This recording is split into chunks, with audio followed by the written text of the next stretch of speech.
You've been chasing your monsters and they've been driving you bonkers, just blinding with rocket launchers of light to blow out they conscious.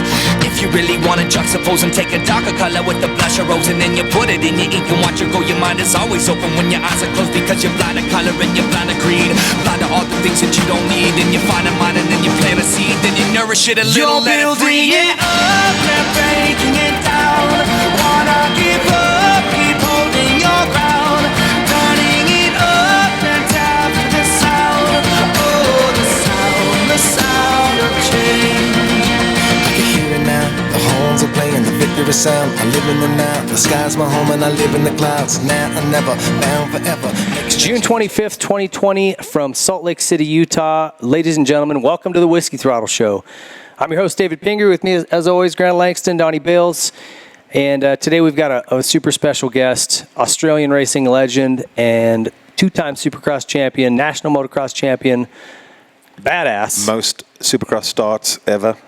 Like by a long shot. Yeah. Record holder of some pretty cool records. Mr. Chad Reed's going to be with us. Coming from a press conference, so he'll be here shortly, and we'll welcome him in and get started right away. But it's going to be really fun. You know, Chad's been obviously somebody that's been on our list from the very beginning, and now that he's sort of winding his career down, may or may not be calling it a quits after this year, but we wanted to get him on and let him tell his side of the story in detail, and so we're looking forward to that. Big thank you to our sponsors that make this show possible, starting with Yamaha, an incredible company, winners of pretty much every shootout for the last half a decade. And Reed's both his Supercross titles. Yes, factory Yamaha, Supercross titles with Chad Reed. So just an incredible company, all kinds of amazing products. If you guys are looking at bikes, you're looking at watercraft, you're looking at generators, side-by-sides. They can now get those in California, you mentioned. Oh, that. yeah. So some very cool things going on with them, and just incredible products. And something you mentioned earlier I thought was really interesting. You said in your shop, you get all kinds of brands coming in, 450s and stuff to get rebuilt, the engine's rebuilt. But we have a really strong service center. Right. Yeah. But rarely do you get Yamahas. Well, it's just something I've noticed in my store. I can't speak on numbers or national average, but yeah, I mean, at our shop, you know, we see what comes in, and not to blow anyone out, but the least that we see for rebuilds or engine failures or mechanicals is Yamahas. Yeah. It's truly, I think most of our Yamaha service work that we do is an oil change, and then usually that can let you know if there's filings or something going wrong. Yamaha do not break. Hey, I got a buddy it's a vet guy, but I'm telling you for real, he has over 300 hours on his bike, unrebuilt. He was a mechanic, so he adjusts the valves and everything. And do your oil change in the basics, and it'll run forever. And the bike runs forever. Well, I love having a company like that involved with us. The last thing you want to see, because we do try to really stand behind these brands that stand behind us, and I don't allow them to come be a part of the show if I can't really 100% say, yeah, awesome product, get it. And so to have them have that reputation, man, I'm stoked. Yeah, I think Donnie hit the nail on the head. If you're a mechanic, you do a valve adjustment and your oil changes.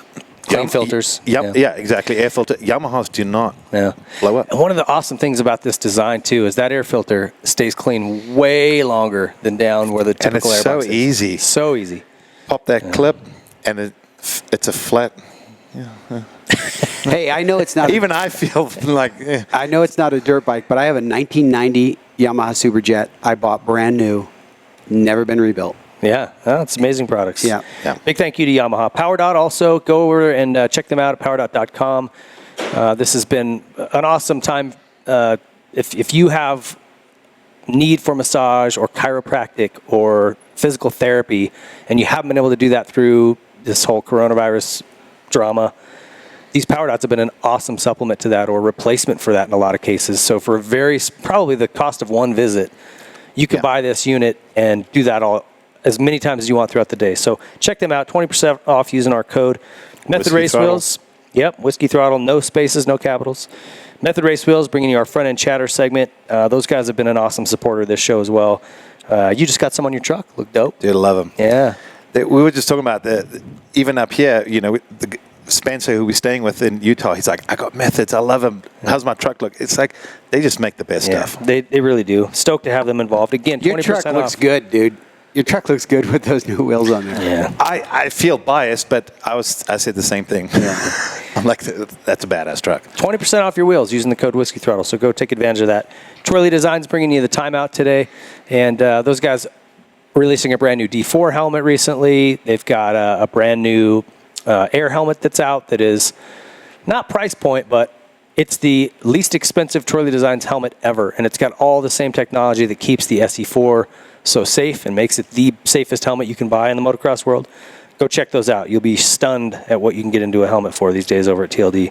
SKDA, those guys are amazing, and I just can't say enough about the coolness of their design. They are so outside the box, the way they think, the way they look at things.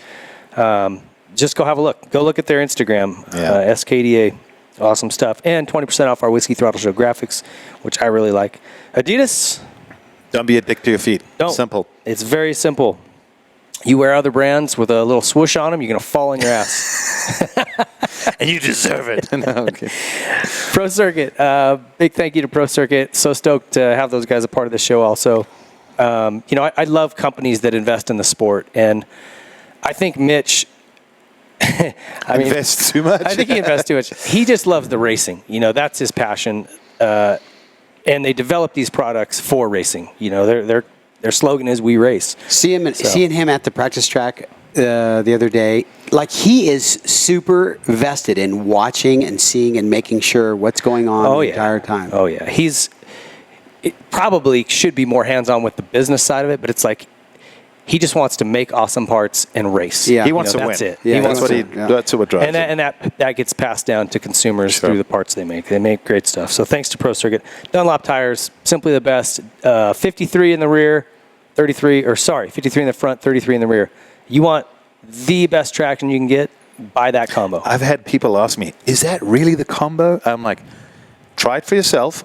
That's Ping's combo, and I think it's good. I've ridden it because I got that 250. But I said, try it. But they have some options, but I've told people, just try it, tell me what you think. They're like, I think Ping's right. If it's super sandy or you ride a lot of mud, then maybe you want to go to that 33 front. But if it's anywhere between medium and hard pack at all, that's the Which I think is what most people are on. I think so, too. Barring a few areas, but yeah. If you live next to Southwick or maybe Massachusetts. Maybe in the UK where it's just muddy every time you go ride. I don't know. Anyway, big thank you to Dunlop Tires. Just the best products in this business, period. We're stoked to have them on board with the show. Nihilo Concepts, all kinds of rad stuff over there, and you get a free gift over there buying anything. So go purchase something, use our code at checkout. I don't know what they're giving you. Free gift? Maybe it's a pack of Omaha steaks. I don't know. Well, here's the thing. If the gift was lame, I'm sure we would have had a lot of complaints by now. That's true. So I haven't heard anything, so I'm sure everyone's happy. Fire Department Coffee, 20% off using our code over there. Look, you're going to drink coffee anyway, right? So unless you're Donnie who doesn't drink coffee, you weirdo. 20% off. They're giving 10% of their net proceeds to fireman charities. It's run, operated, and owned by firemen. It's vet friendly. Look, these guys, it's just a great company, and they make literally any kind of coffee you want in any way, shape, or form. K-cups, you like whole bean, you want it already ground, whatever you want. They got it. They got it in massive bags if you go through it in a commercial setting. Do you actually want me any more hyped up than I am? No. Actually, that's a good point. It's a good point. I'm just saying. Yeah. You're a decaf guy. For sure. Stick with that. I like you on vodka. Oh, yeah. Well, that one. There's that one for you. So apt. It's fun to be here. Donnie got forced into doing one shot of vodka at dinner the other night. Hasn't had a drink in 15 years. He was bouncing off the walls like a little kid. And not for any reason. I just don't drink. It's not a drinker. It was just funny how it happened, but you were like, how was it? I'm like, you were like a kid that we gave like 2 ice cream bars and just the sugar hit him. And you were like, you should have been up. Yeah. Yeah, you looked sad when I took your drink from you. You were sad. I was shocked. I think it was less. I was more shocked. So in Utah, you can't get doubles, so you get this pour and a half, and then I couldn't get a shot to add to my drink. So I said, he's drinking, pointing to Donnie, who doesn't drink. So I was like, the girl's like, I want to see this. So I was like, yeah, cheers. And then he's all. Gio's like, that's my shot. You drank my floater, you son of a bitch. Dude, I was like, holy crap, I've known this guy for quite a long time, and he's literally never, ever, ever, ever had a sip. And now, anyway, it was funny. You had to be there, people. That was funny. All right, Seat Concepts, another awesome partner of ours. If you have a need for a seat, take a look at these guys, all right?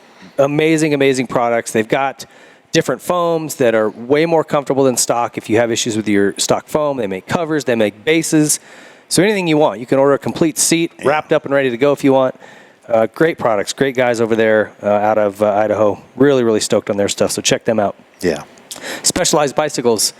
I was up at Deer Valley today riding some trails with a couple of friends, and man, I rode the Levo, which we have the Kenevo, a little bit more travel, slightly heavier. The Levo is lighter, has a little bit less travel, maybe a little more, obviously because it's lighter, it goes a little bit quicker in the turbo mode, but we climbed from just 6,500 feet all the way up to 9,000 feet, and I mean, you could have done it, dude. I'm telling you, you throw that thing in turbo and it just goes. Yeah, no. If you don't want to work out, you can just cruise and the thing will take you up. It was so fun.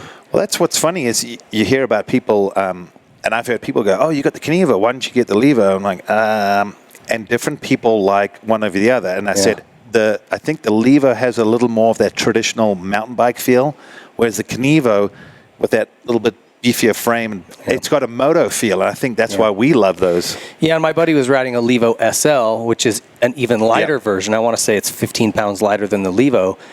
But it's the motor in that one only matches your wattage. Yeah. Where I think our motors are up to 4 times your wattage. Yeah, make us look good. I'm telling you. So for a minute we threw it on turbo. I said, it was kind of up and down single track just going. I said, let's just pin it in turbo and see how fast. And we had to stop pedaling at times because you're going so fast. I mean, it's coming at you like you're on a motorcycle. Yeah. I can't tell you how much fun I had. We were up at Deer Valley. If you've ever ridden, there's a trail coming down called Tidal Wave. God, we had so much fun. Mine is the Levo. Is that what yours is? Yeah.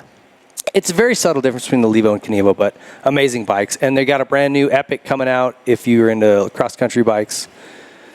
This thing is the Porsche of cross-country mountain bikes. It's going to be available by the time this show's out, it will be available. So get over to Specialized.com and check those guys out. Just the best stuff, period. And then finally, but not least, OGO. We talk about this all the time. You've got a bag that's 15 years old. I got it when I went to Yamaha, I think at the end of 06.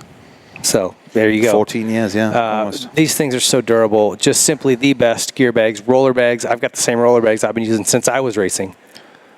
Since my dad still has an OGO bag that has Red Bull KTM from when we were teammates. I swear on my life. Yeah, they're just super and it looks pretty freaking good still. I was like, jeez. And they also there's a brand new rig, the biggest gear bag that they have, and it's got these compartments you can move, so you can adjust it for however you want to set it up. Just very functional, very cool stuff. Check those guys out over at OGO Power Sports. Yep. OGOPowersports.com. Okay, so those are our folks that kind of keep us coming to you week after week. If you like this show, if you guys want it to continue, we got to support these folks. Like I said, GL and I stand behind these companies 100%. I wouldn't associate us with a brand that I couldn't tell you, yep, their stuff is rad, period. So just know that. We're not going to do that. We're not pushing a bunch of baloney on you guys. Hey, as a PSA, you get people every now and then, like, why do they have to rattle off their sponsors? Like, this show would not be here without them. Yeah, I'm not interested in working for free. I'm sorry. Yeah. There's costs associated with traveling. You would have had to pay your flight to Utah, your accommodation, your food. I'm just saying that, people have to think about that for a second. It's like they don't go to work for free, and it's like this show costs money to produce, and don't bash us for trying to talk sponsors. Yeah, look, I don't put any stock in those comments, but we are going and now taking this on the road with coronavirus. It's gotten weird. We said, you know what? Let's just go to these folks that we're having trouble getting to come to us. A trip to Oklahoma for Larry Ward and Guy Cooper. If you haven't seen those shows, they were phenomenal. Those guys are just a couple of characters, and their story, they're great at telling stories, and they've got a million of them. Yeah. And now here we are with Chad Reed coming in today, so it should be a lot of fun. Our Method Race Wheels front end chatter. These guys are bringing you just the lightest, strongest, fastest wheels in off-road. If you're looking for something for your truck, Sprinter, UTV, van, check them out. Awesome stuff. So a couple of things I want to talk about. 2020, this is supposed to be Reedy's last season. He wanted to do kind of a farewell tour, one last ride. Kind of get to, because as a competitive pro racer, unfortunately, a lot of times the fans get a little bit neglected, and it's not intentional. You're being pulled in a million different directions from sponsors. You're trying to focus on your job, which is to win races. And so I think he really wanted a season where he still wanted to go out and do well, make mains, maybe bump that. But he's not in there for the championship. No, and he knows that. He just wanted to go and shake hands and kiss babies, so to speak, and just spend some time with the fans and thank them for all the support over the years. And so the way that the second half of the season has gone, man, I got to think it's a bummer for him.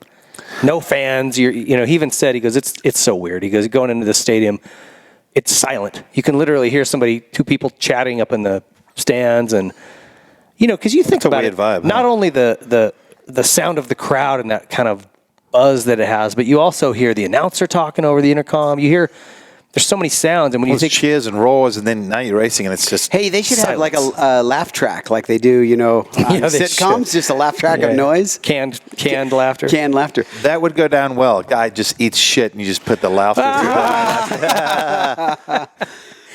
As much as he's getting the shaft, the fans are also getting a shaft because, he's a fan favorite, and it's like they can't go and say thank you to him as well. So he's made some comments recently that, maybe at first it was, no, this is it, I'm done. And now in the last few weeks, there's been maybe we'll see, maybe one or two, I think that's funny. So I think this may not be the last time we see him on a dirt bike at a race, at a Supercross. Chad's always good at kind of leaving you feeling like you don't really know what's going to happen. Yeah. It's like a teaser. So, but knowing how much he does enjoy being on the bike and racing, it would not surprise me to see him probably not do the whole series in 2021, but I could see him doing a few of his favorite rounds. He's 38 right now, right? He's 38. He'll be turning 39 during the Supercross season. Next year, yeah. I'd like to see him just come to the race, do a parade lap and opening ceremonies, and then just hang out in the pits and talk to fans and do it that way. Yeah. Maybe come out during the show and do have a Chad Reed fan zone. Yeah, something. I think people would dig that. I don't know. If he still wants to race, he wants to race. But the guy's been knocking on the door of top tens. Hey, you got to remember that. You can't count someone out. Here's a crazy question, and I know this isn't. He'll be 39 next year. Has a 40-year-old ever made a Supercross main? Dowdy. How old was Dowdy? 39. 39. Is that 38 right? or 39? Yeah, he wasn't 40. He was upper 30s. He raced 40. He raced nationals at 40. Actually, you know what? How old was Larocco? I think Dowdy last Supercross was like maybe even 37, and then he did outdoors after that. But he did outdoors above 40 because he did it a couple times with his kid or whatever else. But I'm talking about the main of a Supercross. Well, Donnie, you're the producer. You're supposed to be over there tapping away. Don't worry. We'll have some keyboard warriors telling us how dumb we are here in a few days. Yeah. Well, there you go. Well, anyway. Or if you do know, feel free to share it. How old was Larocco? He was pretty old at the end of his deal. I don't think he was into 40s, though. I think he was like 34, 35. By 40, you're 36. By 40, you're usually smart enough to not be signing up for Supercrosses at that point. Right? Yeah, maybe. Maybe smarter than you think he is. Yeah, I don't know. Okay. It's good to see him out there, though. I still enjoy watching him race. I still, it's obvious that he's not in it for the championship, but man, he has the passion, and the skill level is just another level. You just look at him, and he fits the bike. Well, and he gives people from, I guess, my generation, someone to cheer for. You know what I mean? They know him, and they might not know a lot of the other guys. The turnover rate in our sport is too fast. You look at NASCAR and maybe even F1, other motor racing where guys sign multi-year deals. They're with, Lowe's and Chevrolet and Rick Hendrick and, you become this. In our sport, it's like, like even Villapoto. If you talk to people that are, say, fans but not hardcore, like arm distance length, they're like, oh yeah, Villapoto. Yeah, I heard of him. I'm like, yeah, he kicked everyone's ass for a period, but a short period. Short, 4 years, 5 years, whatever. That's long in motor. But the problem is, for fans, it takes 10 years to resonate who this guy is. And this. There's so Chad's the only guy that's been around a long time with a name and that's popular. So when people say he should retire, I'm like, this is my opinion. The day he cannot qualify is the day he's going to say, I'm out. So the results will prove that. And as long as he feels I still got it, I can go and compete and win an LCQ and get maybe a top 10. He's knocked on the door several times now. Who's anyone to say you need to retire? Like, who is it? There's no pension fund. When he retires, he's unemployed. Yeah. And people, I think, don't really realize that, and it's very quick to. You can criticize, but it's because all the fans never raced it professionally, and they just see it as a hobby. Maybe. So they don't understand. Sometimes I don't know what the fans think, because sometimes I've heard fans say things, and I'm like, I don't get it. Like, I think you're on the wrong page.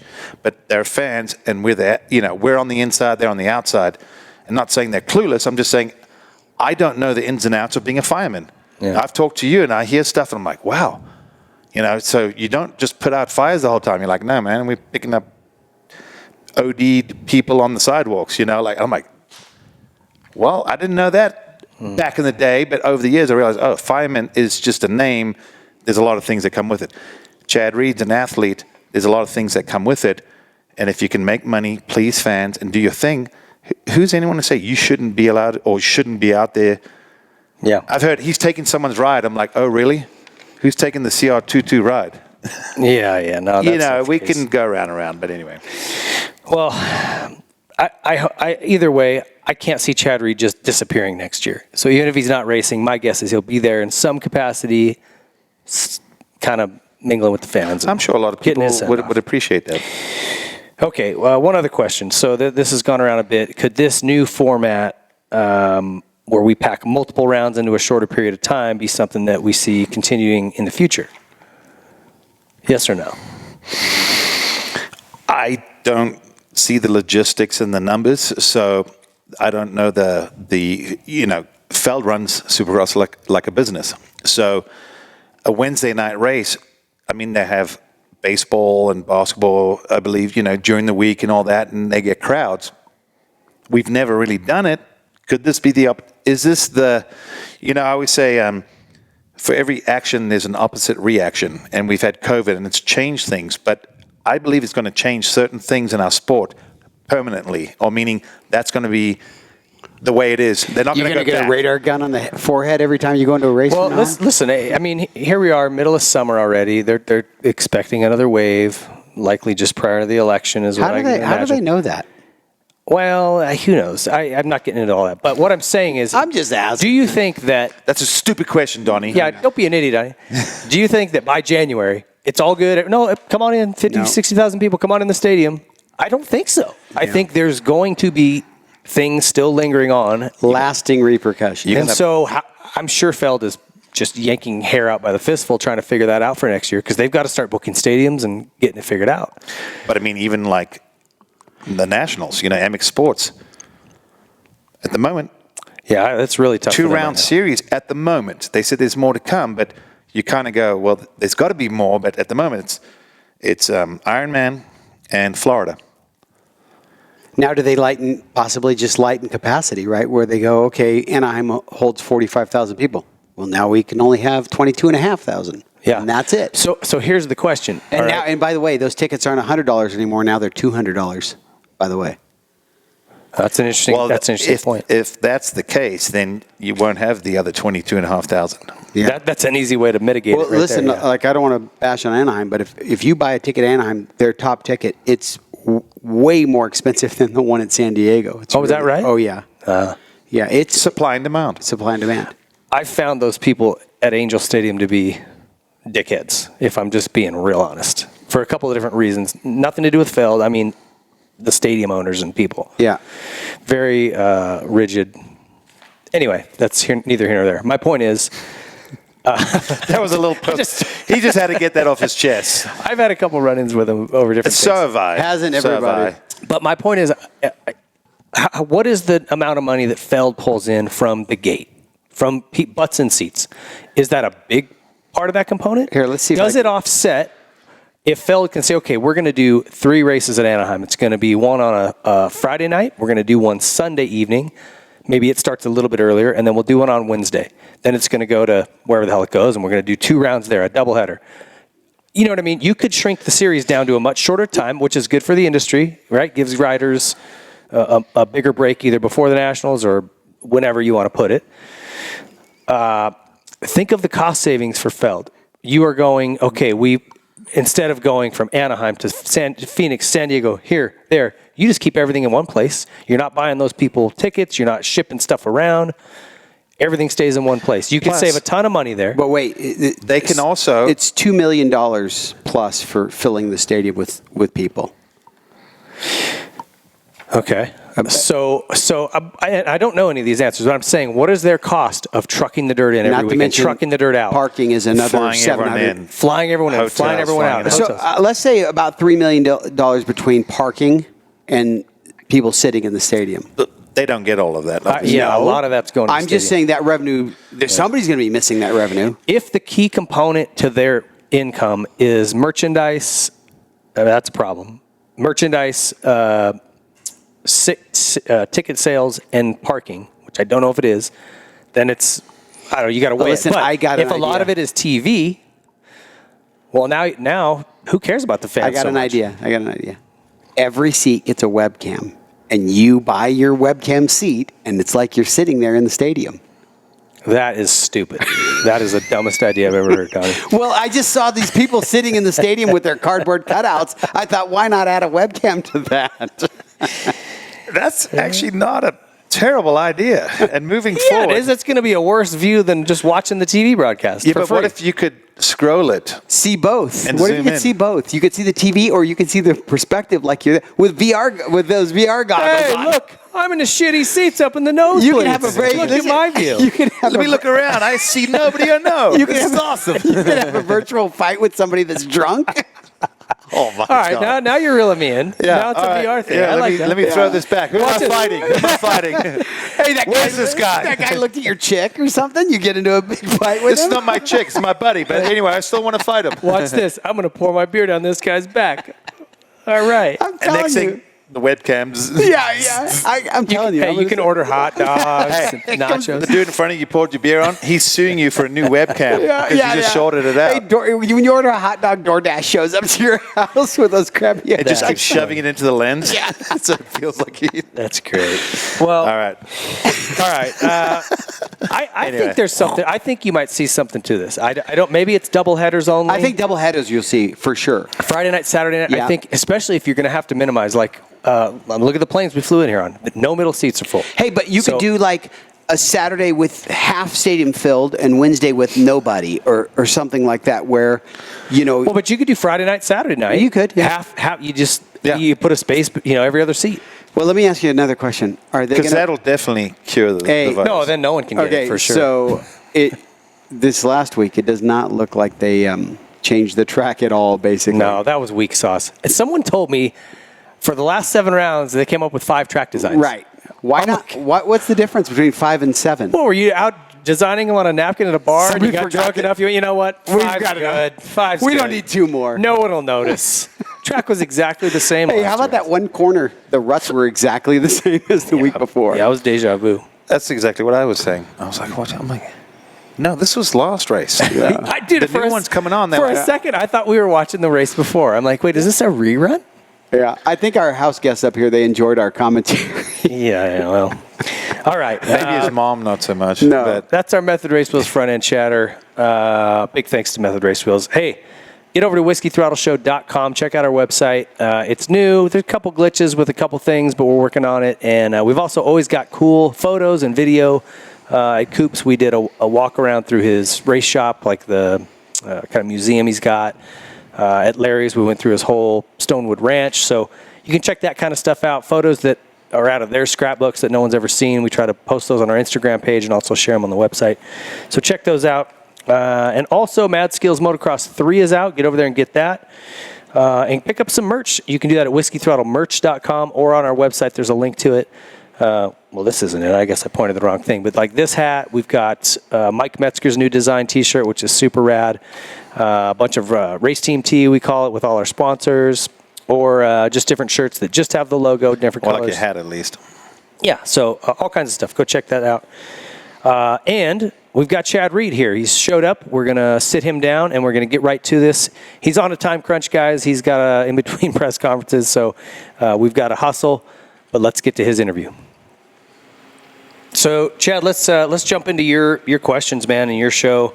Grew up in Curry. Am I saying that right? Yeah, Curry. What's it like down there? Oof, what's it like? I mean, small town, Australia. I think there's 5,000 people. There's a little town. There's very little. Well, you're like an hour north of Sydney, is that right? About an hour and a half, 2 hours up, north of Sydney. So Gold Coast. No, Gold Coast is more 10 hours, like it's about 8 hours north of us. But we're on the coast, like where I grew up, it's what we consider inland, but it's only 20 minutes from the beach. Anywhere, 20 minutes outside of the beach, you're basically in rural of Australia. Yeah, right. But yeah, I mean, growing up, I had a very just normal childhood, like mom, dad, both worked, jobs. Dad was a concreter. We went to school. I have a younger brother, 21 months younger than me. So yeah, nothing crazy. Like probably the biggest thing that I remember as a kid is that the access that we had as a family, like my, for the people on the show that don't know, but Craig Anderson is my cousin, 5 years older than me. He came to the U.S. in 2003. I think he left 2006, 2007. Multiple Australian champion. So I kind of had this playbook of 5 years ahead of me. And so as a kid, I was always I feel like I was always like a bigger, older kid than what I really was, because I always just wanted to be like my cousin. Literally down the end of the street was what we call bush. You guys kind of call it, the woods, the brush, whatever it is. And we called it the bush in South Africa as well. Yeah. So, and we just had access to that, back in the... Was there trails and stuff was that? on it? I started riding in 86, so, kind of like late, mid to late 80s into the early 90s. The world was so different then, like like me and Craig, I'm on... at 60, at 6, 7 years old, following my, 5-year-old, or 5 year older than me cousin, and off we went, and we had just full freedom, That's cool. Mom, dad, my uncles, like they trusted us to, basically know how much fuel you had, and so I think that when you take on all that stuff, like you learn so much. You have to be responsible. You don't want to be hurt. You don't want to be in the bush dying on the side of in the middle of the mountains.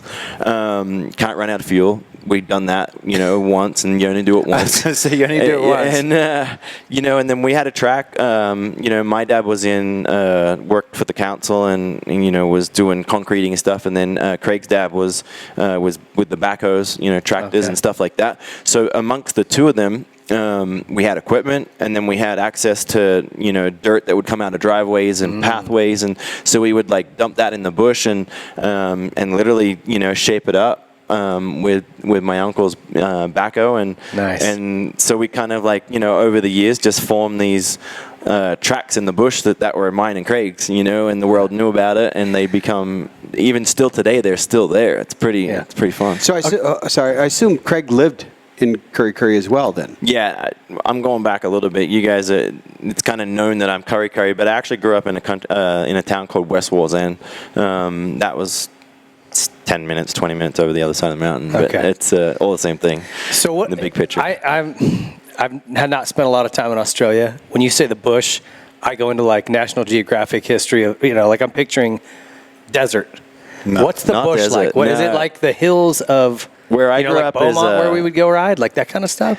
Yeah, you have like Beaumont, but more think Beaumont, but more East Coast with trees and green and stuff like that. So not deserty. Okay. When I think Beaumont, I think desert. Yeah. But yeah, like similar things, you guys could lay tracks in. So like what was famous for us is like both of the tracks that we had were under the power lines, because they clear under the power lines. Yeah. So then basically you have this free cleared land that somebody did for you, and then you basically go and do it. And obviously, I mean, it's funny when I think about it now, because it was literally a 1 minute drive off of from the bottom of the town that we lived in, down a dirt road, and then it was just there, and it's like the police could always come and get us, but no, they didn't. I feel like, I don't know, like just back in those days it was different. You guys weren't causing any issues or trouble. Yeah, so and I laugh when I think, because it's like Like, it was always a rule in the family, like, you couldn't ride, but you could side saddle. So we would side saddle down the thing. So it's so funny, and I don't know why my mom and dad or my uncles implemented that, but it definitely, you know, like, it was a rule that we had to live by. Yeah. And so whenever you went onto the pavement and, like, onto the streets, you know, you side saddle on your bike. Maybe that's which a wheelie seems stop. sketchy. It's a wheelie Well, stop. it probably just keeps you going a little bit slower. Yeah. Right? In Right. reality, you're actually much more likely to crash. I was gonna say, Because if you're off the side, you can't get your rear brake. I think it's more dangerous when I think about it now. Yeah, but that's yeah, fun. it is funny, like just little things like that. So yeah, that's what I did, and I just would ride and burn fuel, and like I said, it was so close. So you know, you'd kind of go and you'd gauge the fuel, you know, consumption, and come home, refuel, and go back again. And that was. I just think that when you do that, you learn so many different skills, you know, like you don't have a perfectly watered racetrack, you know, so, you know, we have, you know, our seasons, and it's wet season, rainy season, hot and, you know, humid, hot and dry, like we kind of have it all. So you had to learn all those different conditions. Did your siblings, you had siblings too, right? A brother? Yeah, I have a younger brother, and I actually have an adopted sister. So my adopted sister was 10 years younger than me. But yeah, my brother rode a little bit, but nothing. He never got into it? Nah, never really into it. I don't know if he was scared of what he saw from me, and you know, how Dad was with me, and then he just didn't want no part of it. But he just, he never. He always had access to it, but never like, you know, took it on. It often happens in families. You know, I think people think, oh, well, they're all going to ride, because a lot of times recreationally people do. But you go look at a lot of families, you know, a lot of people have siblings, and, you know, you look at Tomac, you know, his brother went into the Air Force, you know. I think in families you see the characteristics come out, and someone's more like, I want to ride more the daredevil, and someone's like, I'm more the academic type, or I want to be in some National Guard, or, you know, something like that. Well, and I'm sure we can all relate to this, having kids, multiple kids. It's like you can raise two kids from the same parents in the same house, give them the same exposures, and they're totally different. And they're all different. My girls couldn't be more different. Totally. And my three, I didn't know that I would say that they're all totally different, but definitely they have their own needs and wants, and you know, definitely, you know, it's a flavor of you and your wife, right? And and definitely I see that, you know, like my kids, you know, one of them has, like, they're very dominant in Ellie, you know, very dominant in me, and it's just it's funny to see that combination. Yeah, it is interesting to watch. There's that argument of nature versus nurture, right? Is it more what you expose them to, or is it just they're already genetically coded to be a certain way? I'm always, personally, just my own opinion is, like, I think that, you know, like, champions are born, not built. I don't believe that you can build a champion. I really don't. I haven't seen somebody that, you know, just is an avid motorcycle rider, and then you're like, man, the mom and dad's like, you're going to be a champion. Like, it's not going to work. Yeah, I think there's a lot to that.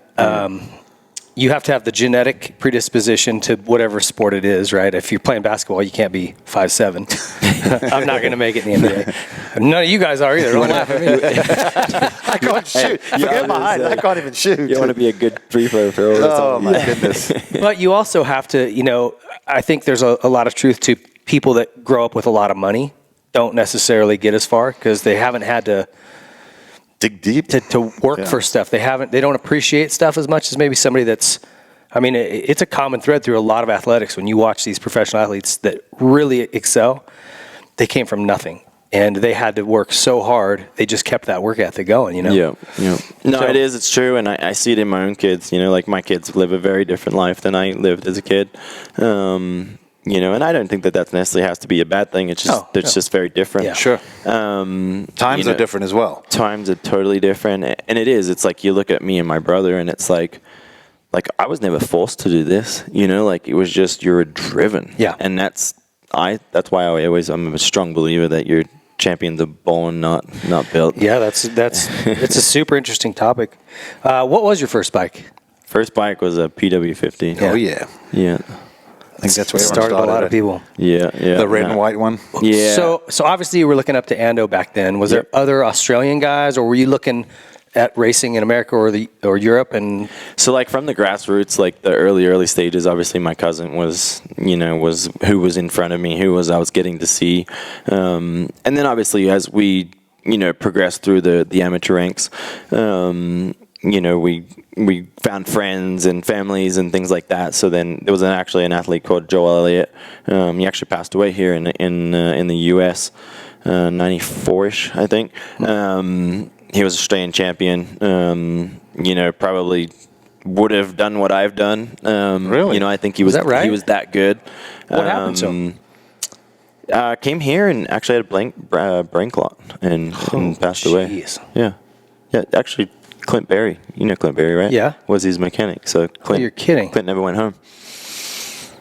Funny. I didn't know that. Yeah. You'll have to dig into that story one day. What's Joel Elliott? Joel Elliott.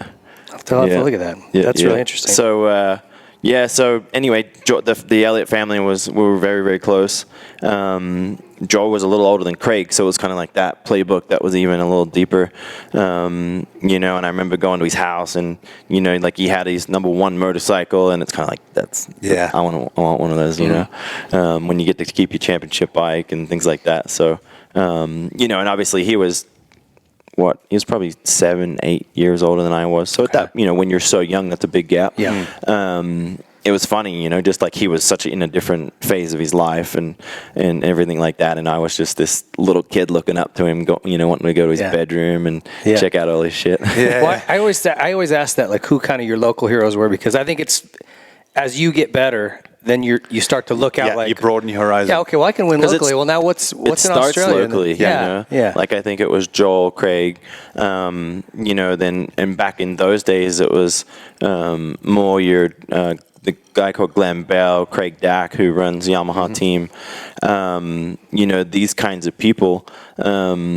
The Jeff Leask was probably the bigger of them all, but he was international, and so he wasn't in front of you, right.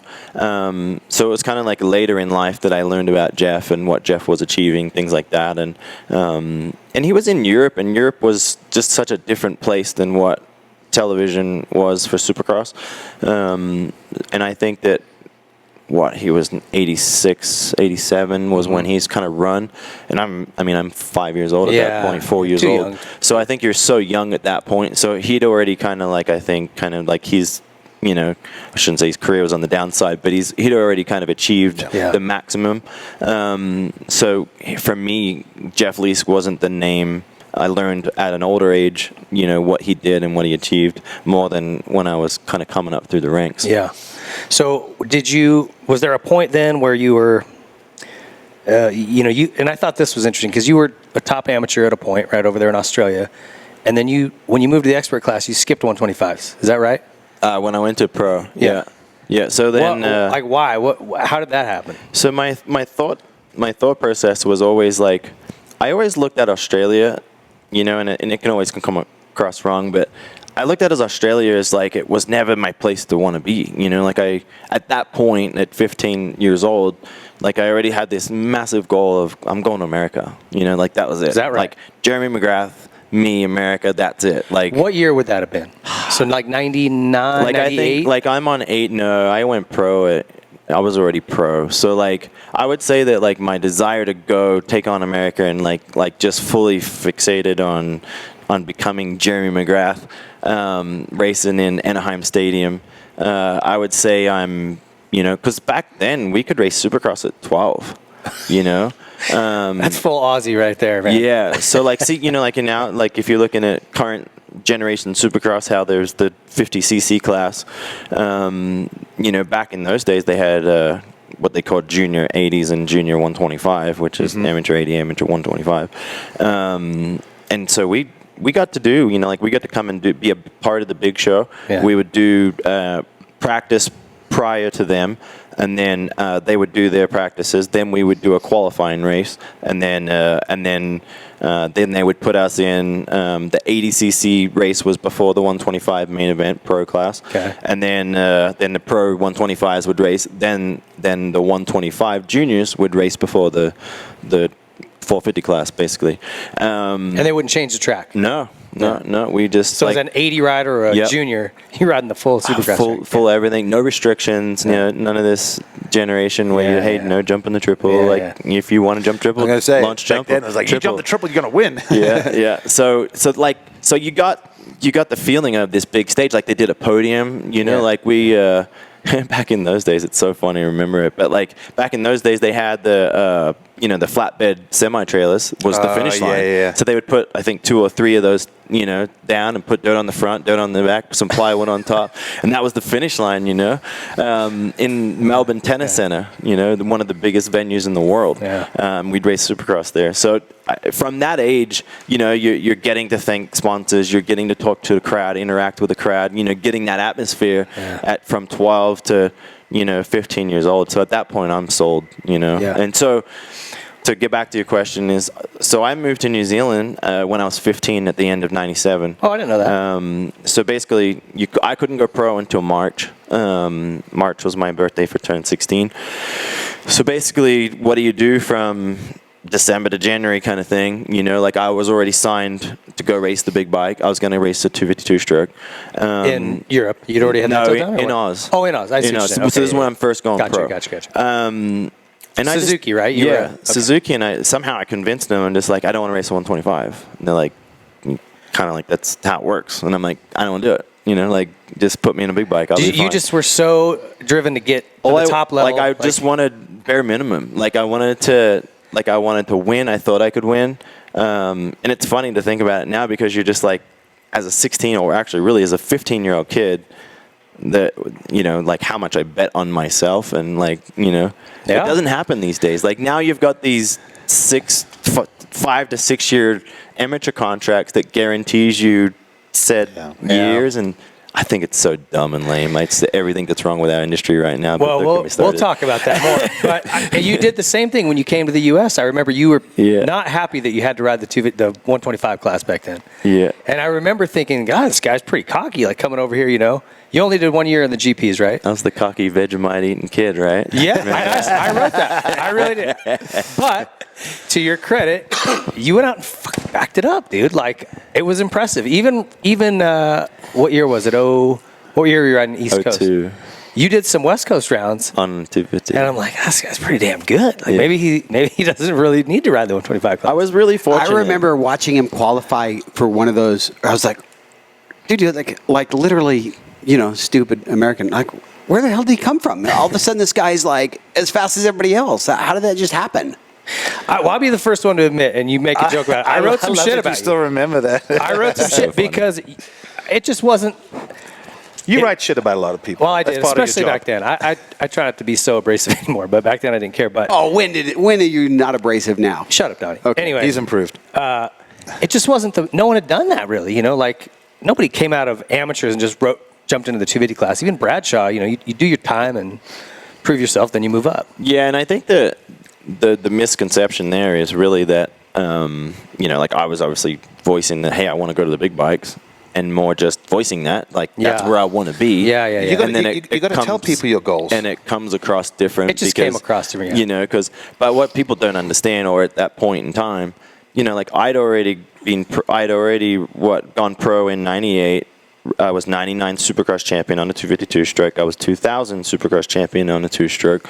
I went to Europe in 2001. My first ever time out of the country, at racing at the world level. And you did it again. I didn't even think about that. You didn't ride 125 GPs. And I was second in the world championship. So at that point, I was already a kind of a veteran. I was already 3 years deep on a 252 stroke. And now you're asking me to go back to a class that I've never raced on a 4-stroke.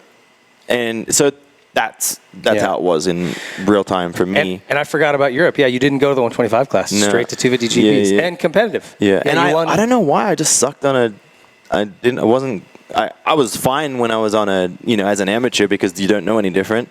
But as soon as I rode the big bike, and that was a tradition through my whole career. Like anytime Dad put me on the next bike up, I would always get hurt on the little bike. Like I just would. You'd try to. You just the limits here, and you try to go here, and it ends bad. And for whatever reason, like that was just the way my life and career went. Is anytime Dad moved me up, or hey, I'm ruining 60s. Let's put you on an 80 for practice. Well, then suddenly Dad's like, well, shit, now you're crashing your brains out on the 60. We got to just keep you on. So I was always kind of jumped in the deep end. We kind of have jumped ahead a little bit, but when that 98, 99, 2000 time period, was there a point where things clicked for you? Like where you obviously won those 2 titles, but so maybe the year before that, was there a season where you sort of took off? I would say like from going pro at 15, like I was so fortunate to be around like real influential people, you know. I got to go to New Zealand. And at that point in time, you know, Shane King was just world champion in the 500 class. Josh Coppins was making a name of himself. And then you had a bunch of the local guys that were kind of racing in more Aussie. The King brothers, the King brothers, Damien. There's also Daryl. And then, Daryl. And Daryl Hurley. Daryl Hurley was there. So there was a lot of guys that were really, really competitive in the world of motocross. Maybe they didn't race Supercross like Australians did, but they were very good in that. And so I went there and I raced 125 and 250. You know, signed up for, I think it was 3 20-minute motos. So basically I was doing 6 20-minute motos. Jeez. Talk about a rude awakening, like as a 15-year-old kid, that you're just pretty naive. You don't have the stamina even, or the strength. You don't have that man strength. Yeah. You know, like I don't care throughout the day. Like even if somebody had have like laid out this big plan, like we're gonna go bicycle, we're gonna do all these things, like you just don't have that man You're a kid. strength. You know, but what I lacked in that, I probably gained it in the fact that I didn't give a shit, and I was just gonna twist the throttle, and all these things that were happening to my body at the end of the motos was new, but still you just like twist the throttle. And so it was really strange that I remember like falling asleep in the van, like in the passenger seat, like after 6 20-minute motos. That's a lot, right? You know, leaving the track and just being smoked. And I'm like, okay, this training thing, I'm probably going to have to try it out. And so I was really fortunate that I got to go and work with Shane King, you know, and I think that, you know, back in those days, Shane was a very, very dedicated person. You know, I really liked him. He took me under his wing, and here I am at 15 years old. Fast forward that to going to Europe. He also took me under his wing, you know, showed Ellie and I the ropes in Europe and stuff like that. So I just think throughout my career, I've just been really fortunate to have people that were really influential, people that were positive people, you know, and striving to be better. But yeah, to answer your question, I would say that like 98, I was your typical 16-year-old kid, fast. I would win races, and then I would back it up with crashes. You know, and quickly I learned that if I wanted to be a champion, and if I wanted to be anyone, then you needed to not only be fast, but you needed to be there week after week after week. My cousin was probably still to this day the best person at that. So I had this book, you know, like, so I probably had a higher burning desire to be better and to, you know, to conquer the world than what my cousin did. But what I learned from him is just the being there, you know, and you didn't have to win. It didn't matter if you win by a minute or you win by half a second. A win's a win. Yeah. And I learned that real quick from him. Well, it paid off. Yeah, it did. Because being in it, I feel like I made a career out of it. Well, that's impressive. I mean, I dealt with injuries. A lot of people have. There's very few that have been at almost every single race that they intended on racing. Yeah, and you look at the injuries that I have sustained over the years, and you know, some of those races that I miss in seasons and stuff like that. But it's a big number of races. You know, like I think this weekend was 264. So it's like goes like that. So 99. I won every race of the championship. Back in those days, there's only 3. But I won all of them, and then who was your main rivals in those championships? 99, Craig was a big part of it. Did that ever get awkward? Never. Meaning you looked up to him and eventually family got awkward, which all families are awkward. True, especially racing families. Right, Jill? Yeah, I know. We always joke about our families as well. But, you know, so definitely like from a family thing, there was like, it was family rivalry, but me and Craig have maintained big brother status always. I don't think we ever lost touch or, you know, like, and that's what's funny. Like, I don't ever, like, my competitor and my person who I wanted to beat more than anything was my cousin, which was my big brother. And so, like, I've never had this hate, like, I need to hate somebody to want to beat them, you know? Like, I actually feel like sometimes I'm better when I'm actually like, dude, that race was awesome. Keep you know, your enemies closer. Yeah. That's interesting. So he was 5 years older. in '99, you're racing the championship there. He was racing with you then, obviously, right? When did he come to the U.S.? I thought it was came after a year you. after me. Yeah, okay. He actually, for the most part, took my ride. Like, I moved to the big bike. He took my YOT ride. You kind of helped grease that skid a little bit? Yeah. I met him doing the German Supercrosses in 99 or 2000, or maybe both years he came. Both. And we ended up hanging out and getting to know each other. But Craig was super cool. Craig was one of the first people, maybe ever, like one of that very elite group of people that was like, you know, to wear a Red Bull helmet. And, you know, back in those days, that's where Red Bull... It was kind of a big deal. Red Bull, you know, began. Yeah, and it was awesome. I don't think there's anyone here that didn't like him. No, and I learned so much from him, you know, like he was a good... You know, like I think he was a good influence for the most part. You know, certainly older cousins can be, you know, a certain influence. But I think that he probably had the authority to kind of check you too if you were getting out of line. He totally checked me, and that's where I was getting at. Also, he's a bit of a more mellow dude. Well, nowadays, good. Back then, not so much, but more. Yeah, he was always pretty mellow, but he was pretty loose in some points. But I've seen him with a few drinks down the road. I know he likes to have fun. Yeah. So there's this one race that sticks out. It was in Perth. It was in the sand, like full gnarly, like just legit sand race. Supercross or motocross? Motocross. I was gonna say. And so him and I race, and I smoke him in the first one, just crush it. And I'm just like, that was awesome. Second moto, we battle, and then I kind of like, you're finally starting to break him. I pass him, and then last lap, some dude's on the side of the track, breaks his clutch lever off or something like that, so he can't pull the clutch in, so he just basically revs the thing out, throws the thing in gear, launches, and just full cleans me out. Ando comes by, wins the race, goes 2-1 for the overall, and I'm livid. I can imagine. And I'm sitting on, like, you know, back in those days, they just put you on the start straight away as a podium, and I'm just like, you know, just steaming. A hot little potato. Yes. You know, I think at that point I'm still 16, maybe I'm 17. And he checks me. He's like, he grabs me and just like, hey, it's going to be okay. It's going to be okay. He's like, pull it together. And I'm like, easy for you to say. He could see that you were melting down. Dude, and he could see, and he's just like, that's great. And he just says, good ride.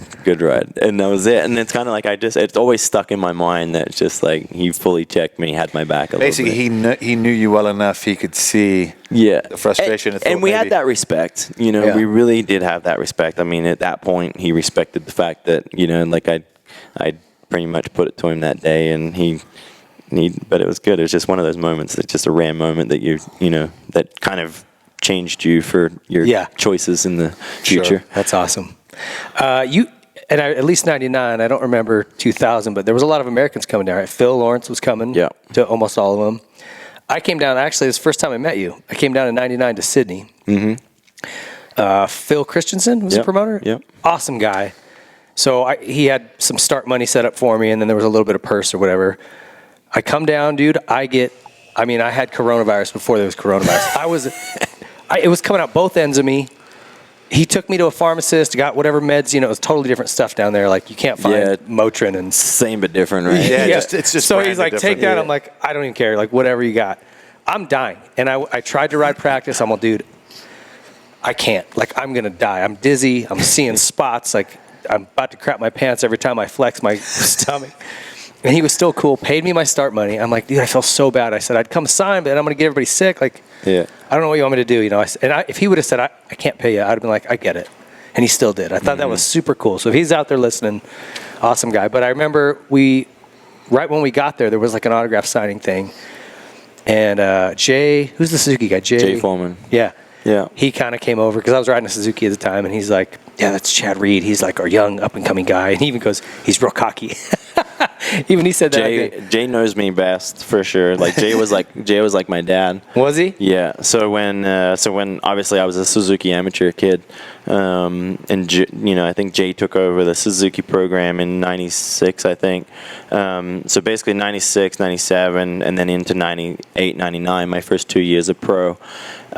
Jay was my mechanic and my my team manager slash dad. You know, like I was obviously underage at the time. So then, you know, in those days I didn't fly to all the races like we do these days, and I would go in the team van and put in the hours. Like I would drive through the night with them, and you know, sleep in the back when I could. And Kibby was the other mechanic. Is that right? Yeah, Kibby. yeah. He's So it was me Geico and guy still, right? yeah, me and Cameron Taylor, and Kibby was the other mechanic. And a lot of times it would be just me and Kibby driving, and Jay would be, you know, he would fly in and out of the races. So yeah, like all these kind of like a lot of the core Aussies that are here and been here for a long time, all grew up in my town, and you know, we're all a big part of it. Like Matt Jory, Hoppo? So were any of those guys? yeah, so Hoppo was, you know, one of my uncle's best friends. Okay. So I knew Hoppo as a child. He was always around our family. Dave Feeney and Hoppo were, you know, best friends back in the day. They were my uncle, my dad's not youngest brother, the younger brother. I think youngest brother. They were all best friends. So it's like, you know, Dave Feeney, Hoppo, Kibby, all from Newcastle. So from where I grew up. Hoppo was building pro circuits race pipes when I rode for Mitch. Okay. So he was a pro circuit now. I think he's back at pro circuit now, actually, but he's been around. Kibby does all the Geico motors. Yeah.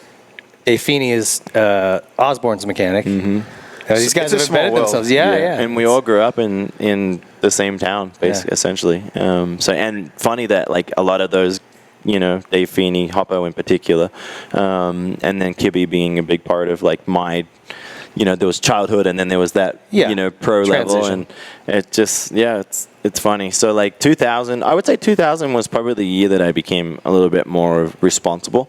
I made the choice to go to Yamaha in 2000, and solely made the choice not because of bike, money, team, anything. Like I loved Jay Foreman, was, like I said, was like a father figure. And he went to Yamaha? No, he was stayed at Suzuki, but I felt like I acknowledged that I was young, and the Suzuki team was in my town, and dude, and I would just ride these bikes. Like I would go pick up 2 brand new RM250s, ride them until they stopped, take them back, say, dude, your bike's broke, you know, give me 2 more. And it just was this repetitive thing, and I'm like, this is unsustainable. Like I have to learn how to, like, maybe I need to change a filter. And you weren't even changing filters? No, they would stop before you got to change the filter. So I felt like I needed, for me in my career, like I'm like, dude, I really need to learn how to manage myself a little better, and you know, pull it in a little bit. The Yamaha team was probably viewed as a more professional team. They were based in Melbourne.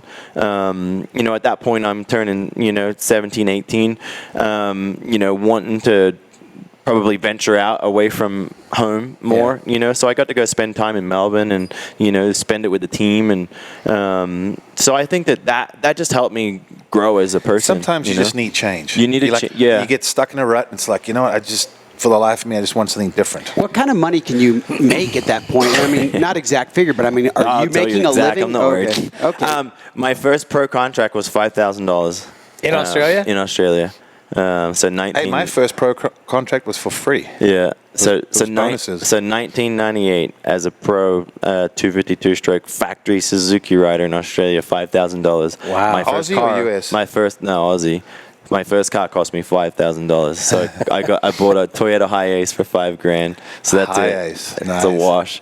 And Was there good bonuses at least, or no, not so much? No, I didn't even remember the bonuses. Like I want to say they're like $1,500 or something like that. But I felt like our race wins were decent. You know, like in '99, I won both nights in Melbourne. It was $8,000 a night, so $16,000. Okay. So yeah, like Which is big. which is pretty big back in those days. Yeah. And then like my 99, my 2000 contract were identical. That was $25,000. Yeah. Well, I can tell you this so I did ride one practice down there, and I remember that track.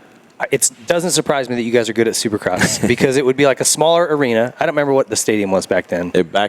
I believe what year did you 99. 99 we I don't remember if you came to the final race or if it was the regular Sydney, because I think that you actually came to, which is where we were. Yep. what's changed names over the years. Yeah, I always want to call it Superdome because that's what it was always called. Now I think it's Kudos Bank, right? Yeah. You probably know that better than I do. It's like it changed between the years I was there. But it's like a little bit bigger than an arena cross, but smaller than a stadium. They do a lot of concerts on their wall. I would say it's probably about the same size as the US Open. MGM. Okay. Yeah. Floor.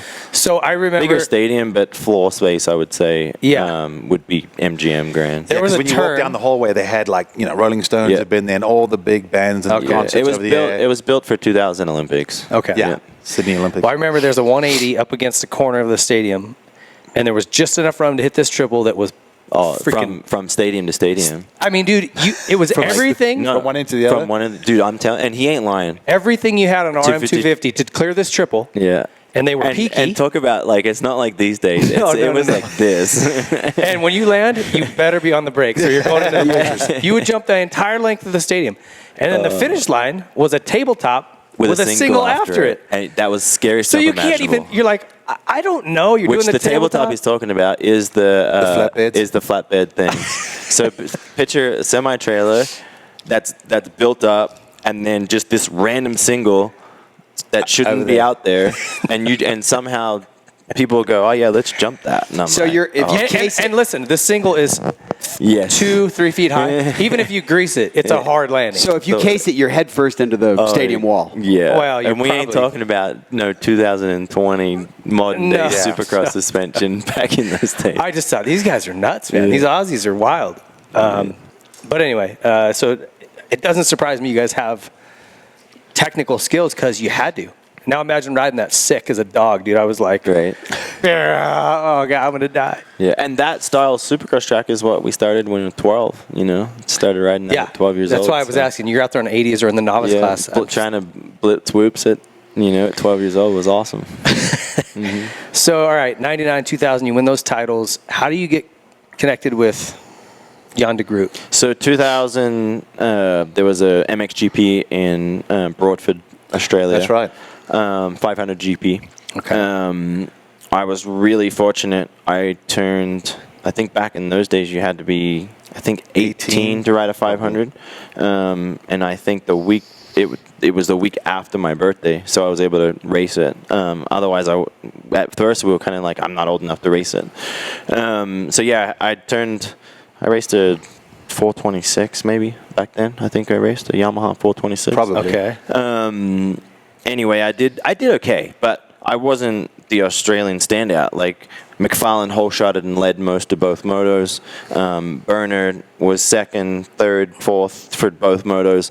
So those guys kind of went on to the world stage, and they were it. I want to say I went 8, 9, 10-ish. In one moto, and then the second moto it rained, and I think I was maybe 11, 12, 13th. Okay. So kind of right around the 8 through 15 range is where I finished. And yeah, didn't get good starts like those guys, so kind of had to earn my spot more than get out front. Anyway, long story short, Andrew gets offered the Cowie ride. Doesn't really want to do that. Takes the Yamaha ride, so he went to Europe and rode for Rinaldi. Then they offered that ride to Berner. Berner doesn't really want to go to Europe because he has a friendship and relationship with Emig, so he signs with Emig. So then it basically leaves a spot open at Kawasaki, and Jan de Groot, being Jan de Groot, GL probably actually knows him even more than I do, was just renowned for finding talent, and taking risk. Well, him and Mitch used to talk on the phone about that stuff. Where's the next guy that nobody's looking right now? And that's what they told me the one time, was they were always looking for, because in Europe, who the good French guys are, the Italians, they're all right there in front of you. But like those guys always said, somewhere out there is someone of the talent, and I got to find him. So I get this random, I don't even remember we didn't have email back in those days. Fax. It was my contract got all done on fax, 100% on fax. But I don't remember how the communication started, whether it came through Kawasaki Australia and then they reached out to me or what. But that was the year you ran for Yamaha. Yeah, and then so I get this random call, from this Dutch guy. Hey, this Dutch guy wants to talk to you, runs Kawasaki factory team. And I'm like, oh yeah, factory team, whatever. I didn't really want to go to Europe, want to go to America, kind of just whatever. And then I just thought, man, you know what, no one's taking my phone calls. Like nothing. No one's taking notice of me in America. So I need to go make a name for myself in Europe because a lot of the French guys get to go there. So maybe if I go and compete and beat the French guys, then maybe they'll notice of me. Yeah. Anyway, long story short, he offered me. It's so funny. He offered me 80,000 US. Which from 25,000 Australian, I'm like, dude, I'm rich. This is it.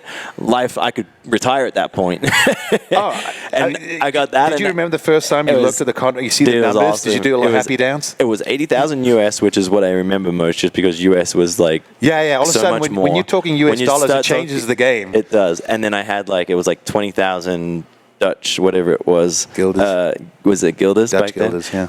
20,000 Dutch guilders, which don't even know what that meant. That was about 10,000 US at the time. For food money for the year, and they were going to supply me a van and a camper van. I'm like, dude, where do I sign? Yeah. Let's do this. And then, so I did it. I jumped on a plane. I jumped on a plane to Japan, and as you guys have all been to Japan, you show up, go from an airport to a train station, and I'm like, how do I find this guy? I'm like, there's just thousands of people, and here I am, with my Ogio bag or Fox bag, whatever it was back then, and next minute I see the tallest human that I've ever seen in my life. When you saw him, you're like, in this Kawasaki jacket, and I'm like, that's my guy. That's your guy. Is it young? He was tall? He was like 6'6", 6'7". Oh, he had to have been. He was massive. He was a big boy. Oh, I didn't know he was that tall. He was so tall. Anyway, and then he stood out like a sore thumb. So that was my first experience of real factory, and I would say even more than the U.S. The U.S. you get factory and it's legit, but Europe is factory. Yeah. There's no rules. Well, there's no production rules. There's no rules, and then obviously, there are rules, but not production and Ricky rules. was a big part of Kawasaki in 2001. And so I remember just we were doing this test, and it was a KYB and an Olin's test. And in all honesty, the Olin's was way better. Olin's has some good stuff. And then, but I was just like, I don't know how Olin's is going to be on Supercross. I'm going to go KYB.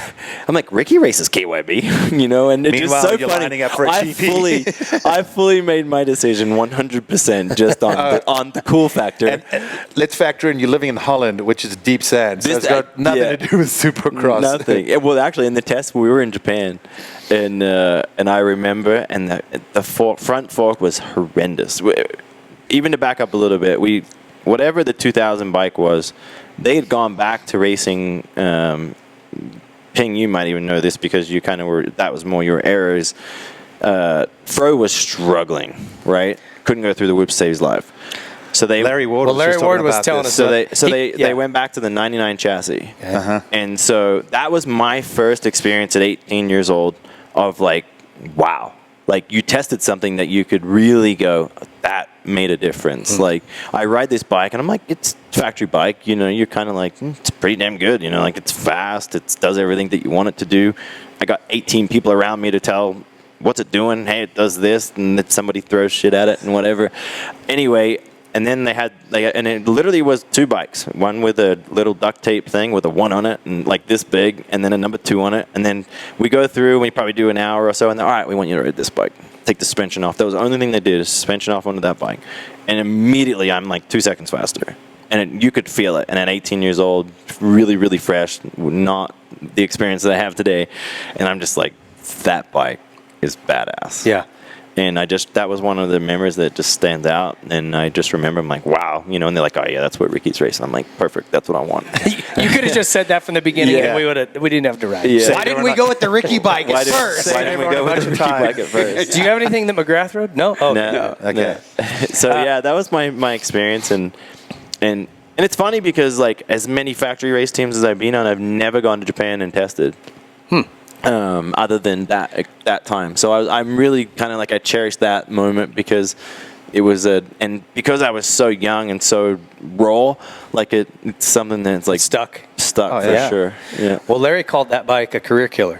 he said even Ricky could. Yeah, no one could ride it. Whatever the issues were. Yeah. It was not good. No. So who went over to Europe with you? Just you and Ellie? Yeah. So just me and Ellie. And you guys were not married then, right? No, we're both 18 years old. Ellie finished school at the end of 2000. You know, so she had finished high school, 12th grade, and then was basically, you know, she wanted to be an early childhood teacher. So it was accepted into university, and basically, long story short, you know, my family was kind of like, they couldn't go, and so they kind of like, they give you these choices, you know, like, you're looking and like, what if this guy, you know, like I'm taking my best friend from high school. I'm taking an old racer that might be able to help me on the racing side of it. And eventually I'm just like, dude, like, I don't want to go spend time. Like, I don't think it's weird that I think at 18 years old, I made these life decisions where I'm like, at 18 years old, I don't know that it's a great career move to take my best friend from high school. You know, like, at the end of the day, we are 18 years old. We're going to a country. And anyway, somehow I'm just like, you know, Ellie and I were really close. I was spending time around her, and I was like, man, I want to take Ellie. Asked Ellie. She was like, yep, I can, you know. Obviously, you guys were serious at this time. Yeah, I mean, as serious you can be at 18 years old. Yeah. At 18, you don't really know what. But I mean, you thought, this is probably the girl I'm going to marry, right? Were you too young to think that? I think as racers, we don't think about marriage that much. We're just like, hey, 100%. Can you wash my boots and goggles? I got to go for the women watching, and if my wife watches this, but I mean, it's like, yeah, you don't, like, men don't think about marriage at that age, I don't think. Racers really. are also a little selfish indirectly. Super selfish, but all I knew was, like, I liked being around her. She was my friend. She had my back. It was easy. You know, like, we didn't battle, we didn't fight. Like, it was kind of just one of those things where I'm like, it just felt right. So then I'm like, I asked her, and she's like, yep. And then she asked her parents. Her dad was a pro footballer, you know, that actually got to spend some time in England. So, you know, so he'd kind of like gone, and her mom and dad had kind of done that long distance relationship thing. And anyway, basically that side of the family was always like, hey, she can defer university for 1 year. If it works out, then hey, it's great. If it doesn't work out, she can come back and do university. And they were cool with her going, huh? Yeah, they were super cool. That's pretty heavy. Think about that. Then comes my conversation with my mom and dad. Okay. That didn't go so clear. But yeah, I mean, still to this day, 20-something years later, that's the problem between my family and I, literally. Oh, really? Yeah. There was a little jealousy. Yeah, just weirdness, you know, and I get it as a father, but then I really don't get it, because as a father, I thought, you know, once I had kids, maybe I would understand it more. But then I think as I had kids, it doesn't make more sense, even less. Well, I could see them being concerned, wanting you to make the best decision to have the best chance to succeed, but you did. Yeah. What's there to be salty about? Right. So anyway, long story short, her and I went, 2 suitcases each, and off we went, and, you know, yeah, you've lived that life. But I mean, as an 18-year-old girl that's never been away from her mom and dad and everything like that, and we went to Italy, I think it was. We're in Italy because obviously it's the only place in the winter that you can test. That or south of Spain or south of France. So, and we had chosen, so just wet, miserable, colder days, and she's running out of underwear and clean stuff, and she's just like in this camper van, and she's just like, just loses her shit. Yeah. You know? What have I done? She's just like, what have I done? You know, and I had the pressure because, like, here I am, my family doesn't really support my decision, so now for me, like, it's like, I'm going to make this work because come the hell of high water. I'm going to prove you wrong. But yeah, it was funny, you know, but then she just... Did you talk her off a ledge, or what happened with we had to talk her off a ledge a little bit. Everyone gets homesick. Oh, 100%. Even I got homesick. I cried myself to sleep. So, I mean, and I'm not a girl, I'll admit it, but I cried myself to sleep a few times. I'm like, why did I sign up for this? This is not what I wanted, actually. Well, maybe it makes, maybe that was a good choice because you were friends, you know, she's your girlfriend, so that helps. Like, you're not over there horny and lonely, which is a really terrible combination. Well, he was still horny, he just wasn't lonely. But I mean, maybe that helped you get through that, you know? We did, and I think, and you just, like, I feel like that's how you, like, even still today, like, that was the core of the building of the relationship, you know, and both of us had never paid bills before, never knew what cell phone bill was, and, you know, all these things that... You hadn't lived alone when you went down? Yeah, like, she lived at home, I lived at home. Like, the first time leaving was going to Europe and trying to live. And back in those days, the borders weren't open. It wasn't the European you had to stop community. everywhere. You had to have all the different visas. As an Australian GL, I'm all right. Well, so we're not wanted in many places. He's a Saffer. You don't do this line. Still, they don't want you in many places. Dude, having a South African passport is like having a criminal record. Yeah. You flash that green thing, and they're like, "All right, get out of the car, full cavity search." Yeah. So yeah, we did it, and I think that she just found her role. Like she kind of just really just threw herself at it and gave it everything, and that's probably what I probably respect most from what she did is that just. She didn't it wasn't like, this is hard or I don't understand it. Like she just really, she learned the sport from the core up, you know? And I think that she's one of few wives that have achieved that. And probably why we're still here today, And not afraid to put you in your place too. Not at all. Okay, so I want to ask you about Ellie. Because I've never seen somebody so brutally honest. You ever seen that beginning scene of Jerry Maguire where Tom Cruise and his wife, they're like, we're doing brutal honesty, and she's just like letting him have it? Yeah. That reminds me of Ellie. Like, I feel like if you ride bad, man, there is zero sugarcoating. She lets you have it. Or if even still, just this past weekend, my heat race was horrendous, and she's just... I saw your frustration after the finish line. And I don't know if my frustration was maybe because I knew Ellie was going to be at the truck. Well, they showed her in the stands. If you could have signaled her, you should have said, just stay. Just stay there. I'll catch you afterwards. But yeah, I mean, she's just, she's in sugar. But she also, if you take a step back, you got to go, okay, she theoretically gave up her life or career for you. Yep. So one, there's a commitment. Two, I think I saw it a little bit with my dad or anyone that's invested, that's living through you in a sense. When you fail, it's like we fail. Like they feel it trickles down. So I think for her, at times I looked at them like, I get it. She did give up a lot. I get it. And she softened up a little bit. Has she? Little bit. This was years ago, but I just was walking through the pits and happened to catch her letting you have one. I was I would say the early, the Ricky James days. Oof. I remember rough. When I was at Pro Circuit a couple of times, I came over to Yamaha to chit chat, and I was like, yep, I'll come back. I'll come back. Not worth it, but nothing that important. Nothing that needs to interrupt this. Yeah. I mean, I don't see the good times at home where things are good or whatever. I just saw that little snippet and I was like, whoa, this chick is gnarly. But I think that's also the professional side, meaning at the race. The gnarly thing is she can turn it off. Yeah? It's, business is business, and it's that, we're in that together, I think. Yeah. And she knows, at this point, you don't really need to say anything because I already feel it, right? But she feels the need sometimes to. See, I had my dad for that. Half the time, I would come off the track. I know I rode like crap, but I just don't want to freaking hear it. You don't want to hear it, and I got to a point where you just kind of you tell her I'm like, okay, I get it, I fully get it, but I'm just not there, and she respects it. That's good, I mean, whatever you guys are doing is working. So I thought it was really unique. I've never seen a relationship like that where, you see like Matilda and Marvin, right? Yeah. She would never. She's much more soft-spoken. I've seen her rev Marvin. I've seen it. Really? At outdoor a couple times. I bet you. I think she just does it more secretively. Yeah. Ellie will just walk up. She's a new generation. She's just new generation. She's learned a little bit. She's a closet screamer. It's almost scarier. Ellie, there's no fucks given it. It's just there. She'd be in the pits, autograph signing. Chad, you son of a bitch. I mean, she lets you have it.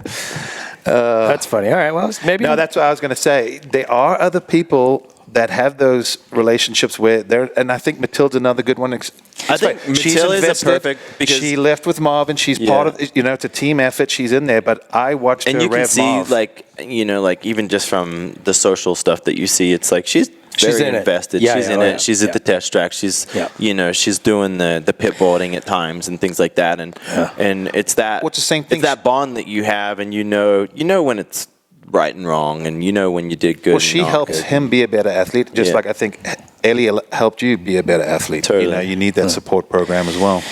Okay, so you go to Europe. How's that bike? Was it just like what you tested in Japan? Yeah, it was awesome. It actually got better. Like I would say that the KYB suspension that I chose for Supercross wasn't amazing on motocross, and it definitely was a progression.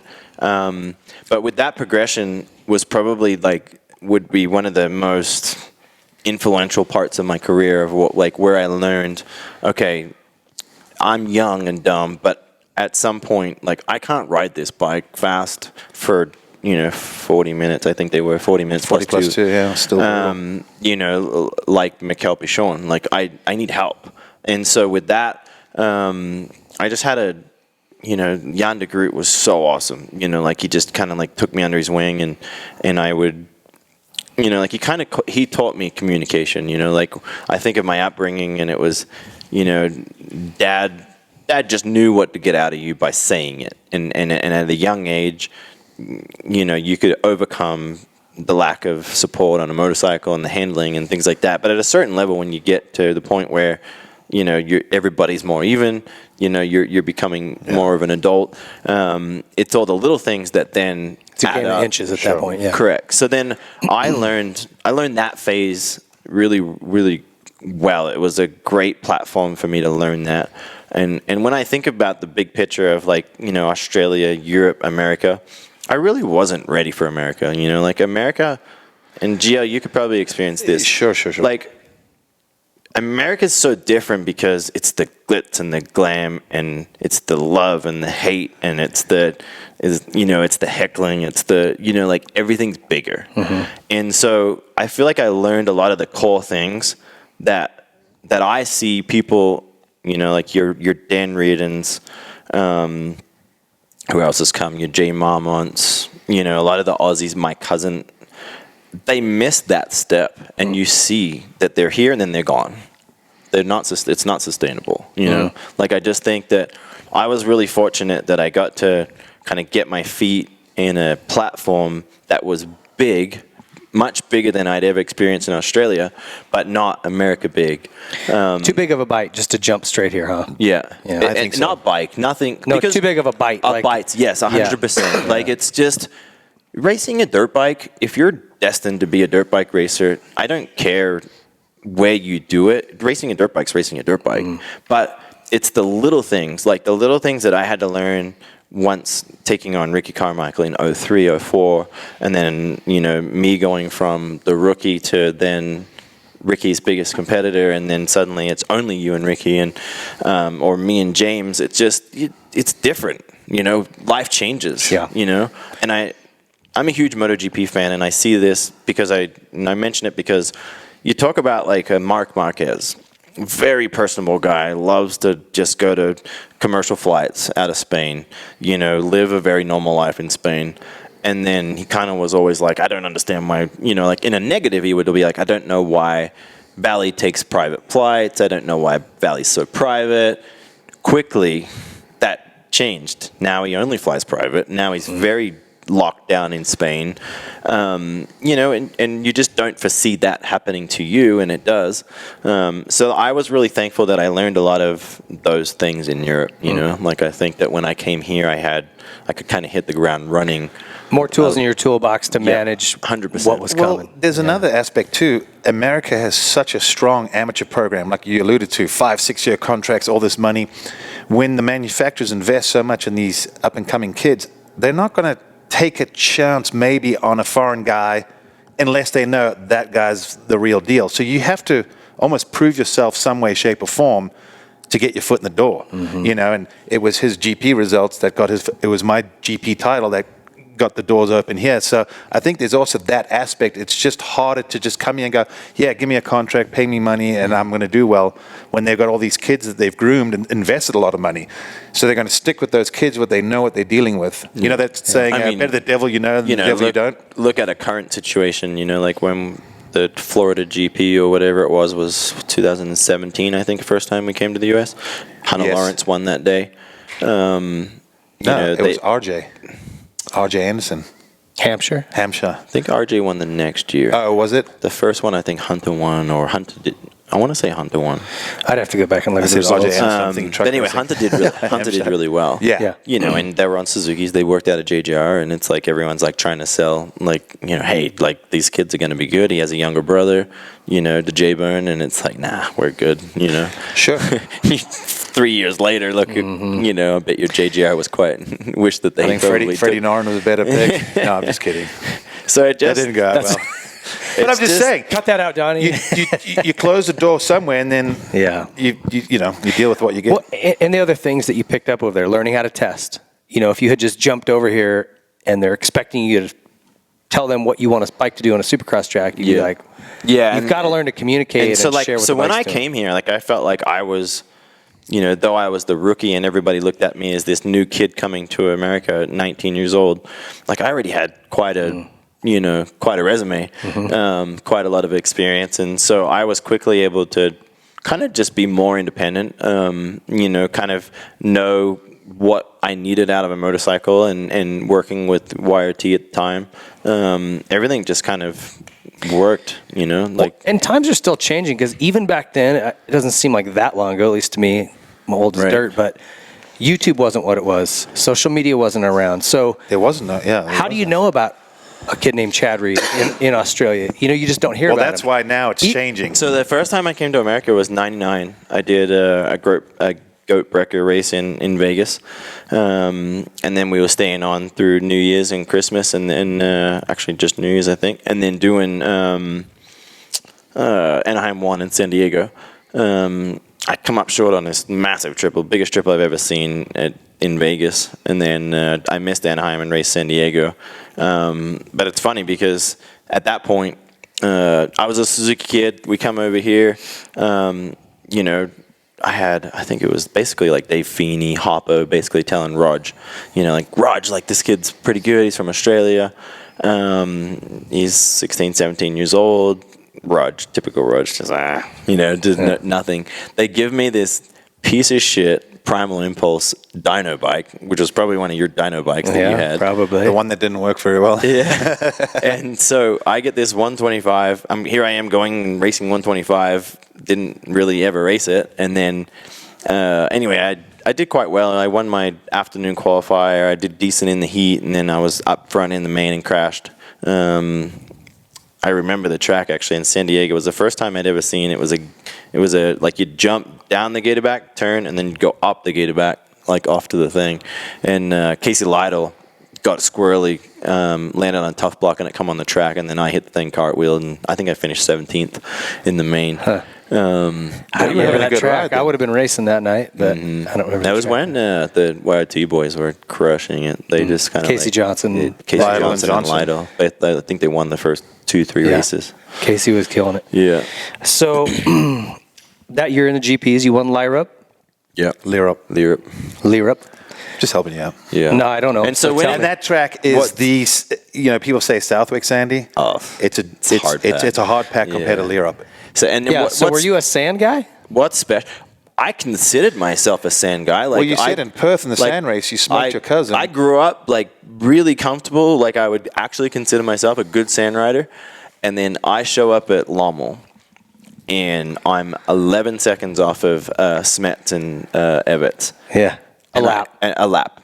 And I'm like, and I was 28 seconds the first time I went there. Off the And pace. so then Jan de Groot's like, he's kind of like, he's pretty, hey, you gotta, like, these guys are really good in the sand. I'm like, I think I'm pretty good too. And then we go out there, and dude, and he tells me 11 seconds. I'm like, he's fucking with me, like, and then I'm like, really? Like, I'm asking my mechanic, I'm like, I'm 11 seconds off? Yeah. I'm like, really? And I'm like, how do you bridge 11 seconds? I've said that same thing a million times. And I'm thinking, I'm legit think I'm out there like crushing it, just dude, just like, Lommel.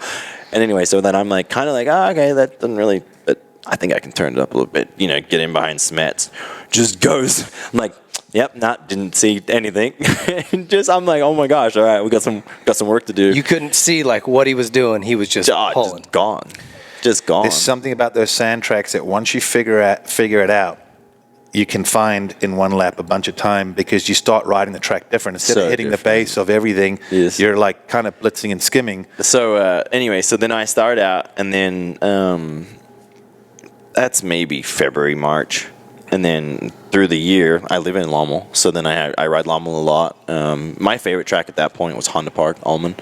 I love that place. Loved it. Just the dirt. It was sandy. And the little cafeteria, we'd always go get like a little sandwich afterwards and chill. And it was just like, dude, and the tracks, you know, like it's such a different lifestyle, you know, like Aussies are definitely much more like the US, you know, you get up early, sun comes up, it's beautiful weather for the most part, you know, depending on where you live. Where I lived, it was always nice.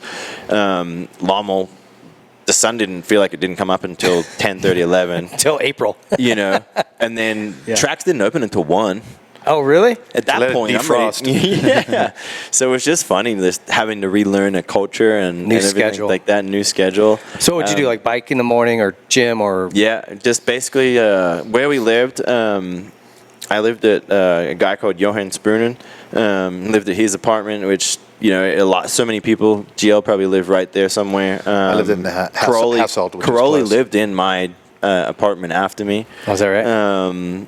So yeah, like we were just basically we were on the border. So like basically the street that we were on is like where I was. We were in Belgium, and then like literally less than half a mile, and it was into Holland.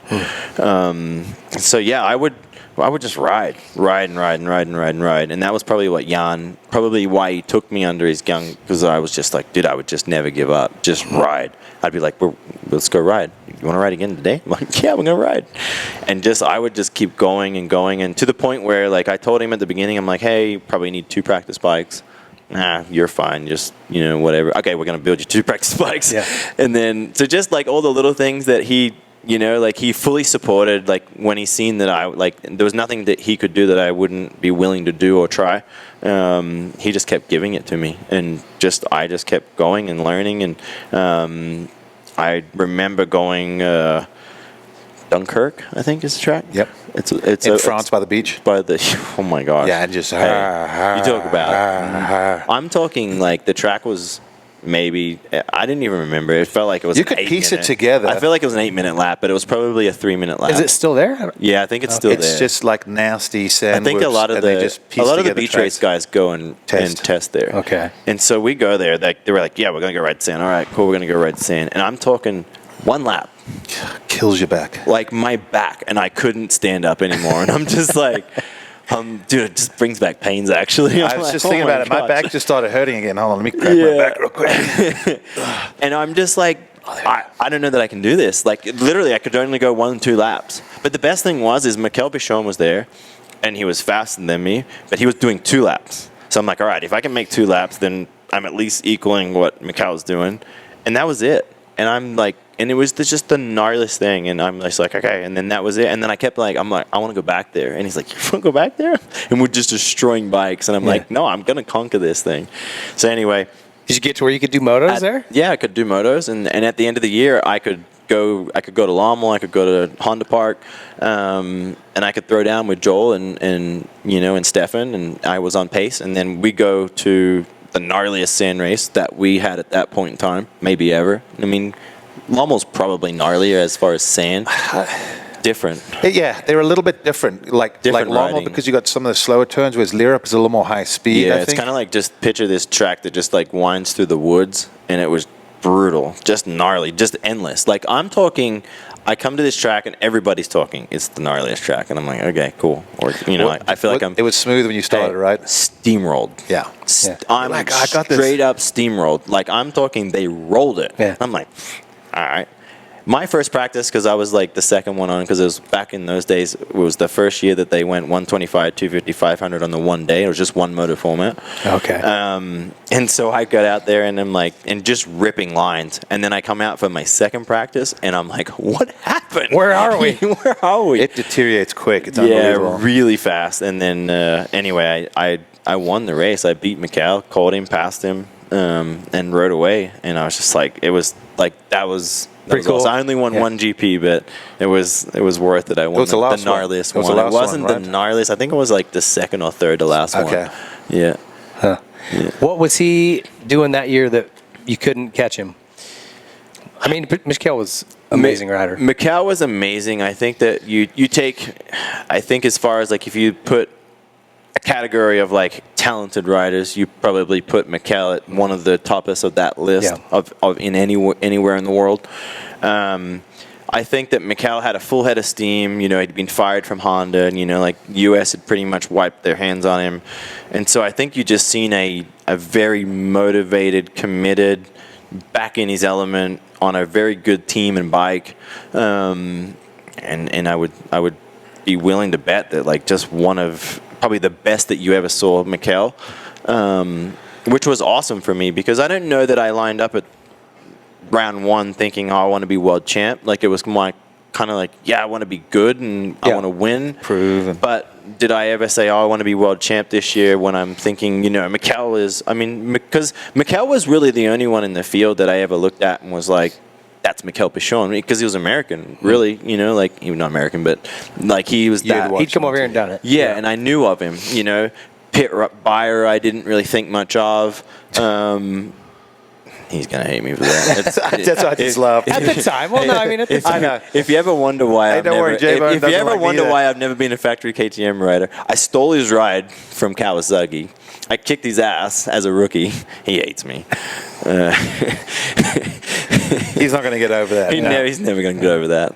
But anyway, it's funny that I talk about Pitt, but now he runs, you know, KTM. But yeah, just like those guys, they didn't like. I knew who they were, but they weren't intimidating. Yeah. Where like Mikhail, you put him in a certain box. 2-time 125 Supercross champ. Factory Honda guy over here. Yeah. So it was like, and Mikhail was your typical European, just ridiculously fast for one lap in qualifying, and that was probably the biggest thing. Like I would be second, you know, like I kind of like started out in rough and I way overtrained. I rode in the sand and I got to the races and I was smoked, and so I kind of had to find this balance, this new lifestyle of like what I'm doing and the motors that I'm doing, like they're actually taking it out of you because of, you know, how hard and taxing it was. And so I had to kind of relearn this schedule of like my output versus recovery and all these kinds of things. And then about mid-season, I started like basically I was on the podium, you know, like at worst I was the third place guy. The hardest thing for me was qualifying, and still today it still is. Like when it comes to just doing one lap balls out, it just, like, I still despise of it today. I fucking hate it. Yeah. And it seems like the French guys specifically are really good at that. We went to this one track in Switzerland, and it was just the fastest, hardest pack racetrack I've ever raced in my life. It's where Albie hit the deer. Roggenburg. And I raced there when twice. you're coming down the hill, and it's like, I'm talking like you shift up 2 gears when you go off the jump because you need the engine to keep up, and then you're just wide open all the way down, and I'm like, this is ridiculous. When we were there, I remember dragging my foot pegs, and the photographer had a picture. It's the first time I saw sparks coming off the foot pegs. And so I come in, you know, feeling pretty good about my lap, and Jan de Groot and Ellie and everybody are just like, go! And like, I'm like, that's not good. Yeah. And I wasn't qualified. You know, here I am, like a very regular podium guy, you know, second for the most part. And I wasn't in the top 40 or whatever it was back then. And Dude, I know that feeling. And you're like, how is this I'm possible? like, oh my gosh. So then I just go out there like a spaz, like just like trying to just like pin it. And dude, I qualified 38th. Is that right? And then I crushed my start. I was second, third off the start and got second in the race. But dude, like was barely qualified and then finished second in the race. Well, that was my issue when I first went. I still struggle with it today. I was so busy doing 40-minute motos, I didn't qualify for my first 2 GPs. Yeah. And then I remember Harry Everett said, no point doing 40-minute motos if you can't qualify. Work on speed now. But it was true. I mean, those guys could just lay down a lap, and you're like, oh my goodness, where did that come from? Yeah. I mean, you've seen Porcel do that. There were several of these guys. They would cruise around, not even on the chart. Even Ferrandis does. And then even Ferrandis does do it. Yeah. Near the end of the qualifying, I'm like, yeah, I'm 5th, you know, good gate pick. And then all of a sudden, the last go back to the pits and like 10 French 10 guys throw, minutes. and you're like, jeez, And time to go get a banker. It still happens at Nations. Like it's still like they're still the same. They're a different breed when it comes to that. That's a specific skill. It really and is. those guys work on it. But they say the same thing about Americans on Supercross. Yeah. Like, that's gnarly, you know, but that's something I think we've worked at, and they just worked at other things. Yeah. So how did the deal with YOT come about? How'd you get that sorted? So obviously I'm doing well. I'm podium week after week after week. So prior to that, I started doing some. Steve Ramon was my. I had Steve Ramon and Mikel Maschio. Mikel and I were on the 252 strokes, and then Steve was on the 125. Steve was just a really talented, useless test rider, and kind of didn't really like have that mentality to want to just go grind it out. He's kind of pretty just smooth, soft. Well, he was my person. teammate when I was a rookie at Harry Everts' team. Yeah. And when the first time I beat him, he came and yelled at me, and his dad was. I'm like, what the hell's wrong with these people? He ended up telling them where to shove it. But they were different. Yeah, they're just a different Where are they family from? for sure. Belgium. Oh, Belgium. Okay. Yeah, and so Jan kind of like just like, dude, whatever we throw at this kid, he would just do it, you know. So he starts putting me on 125, and I start testing. And, you know, obviously I was pinning it on 125 and I was fast. And so he comes to me and he says, you can be champion. I'm like, all right. I'm second, or I was third because I didn't take over second until like the last 2 rounds. I'm like, yeah, no, I probably think if I stay one more year. I said, but I don't really want to stay. I want to go to America. And he's like, no, I want you to ride a 125. I'm like, you lost me. I'm like, you know, I'm out. And so I told him, I said, look, if you get Kawasaki to agree to 1 year here in the U.S., I'll stay 1 more year on 250. I said, and then I'll go to Europe, to America, and you guarantee me a spot on the factory Kawasaki 250 team. Mm-hmm. He's like, okay, I'll talk to Cowie. He comes back. Bruce says no. I'm like, all right, not surprised by that. And I'm like, okay, well then I'm out, you know. He's like, you're going to leave? I'm like, yeah. He's like, but you can be world champ. I'm like, I don't care. Like So you told him you were leaving before you even had anything lined up? Yeah. So then, and then, you know, within weeks, Bobby Moore calls me. And, you know, obviously I knew Bobby in the name, so I'm kind of like, okay, that's cool. And but most of all, he was American, and he was calling. So I listened and told me about the YOT ride, and I'm like, yeah, I'll do it. Like, what do you want? And I'm like, what do you got? This is what he got. Make me an offer. Make me an offer. And I signed my deal immediately and finished out that year. I told Jan. And then. And how did Jan respond? What was his. He's like, was he cool? He was just. I think Jan was obviously a smart individual, and he kind of seen that I wasn't. He was really frustrated at Kawasaki, you know? Like, I think that in the big picture, he wanted, obviously, selfishly, he wanted me to stay and be in Europe. Yeah. But more than anything, I think he, you know, also wanted the bigger picture and, you know, stay 1 more year, then stay in the Kawasaki family. And then, yeah, Bruce didn't look at, you know. Well, again, and not to play devil's advocate for Bruce, it's like, if he's not over at the GPs watching you. But what you have to think is, let's look at the real timeline of it. You've got Ricky Carmichael. You got James Stewart. Yeah, he's full. Ricky's there winning. James is coming the next year.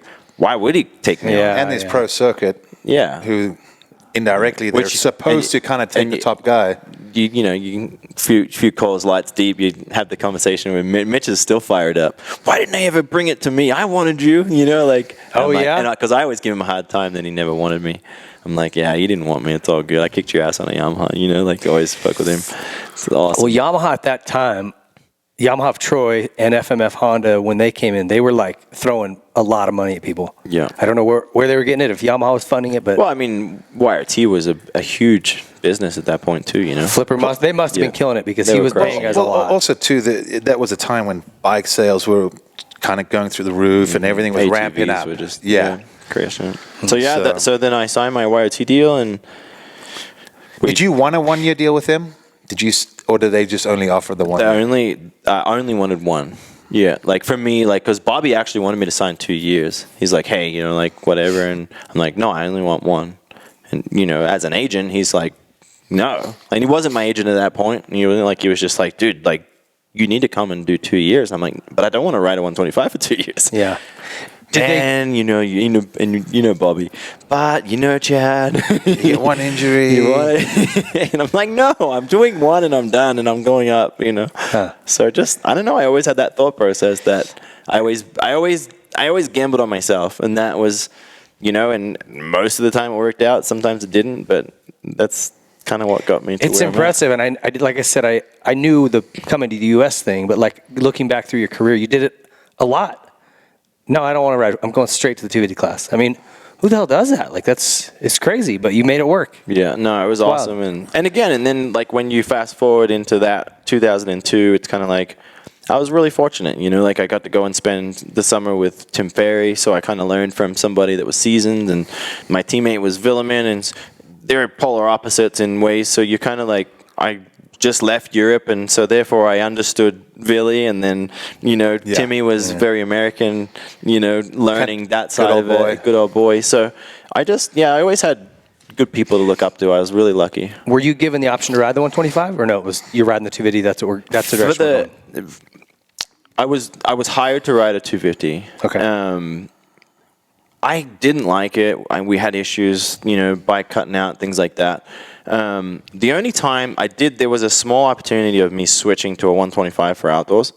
And it was just like, it was splitting hairs, you know? Like, sometimes I could ride the 125 better, but for the most part, the issue we had is, like, obviously everything was so new. It was only new in 01. Was we had a really fast bike, but it wouldn't last 30 minutes. So then we were basically racing, you know, Supercross, our bike was pretty decent, but in motocross, we were essentially just racing pipe and silencer. Is that right? Suspension on our bikes, because they would just grenade and break. So then, you know, I always wanted to be in the title fight. So then I was like, I don't want the fast bike because it doesn't last. Yeah. So let's just ride a stock one. Jeez. Well, I'm always surprised to hear, you know, because I was out 03 right before all that stuff happened. But Mitch is saying they were blowing bikes up when they went to 250Fs, like a lot, like all the time.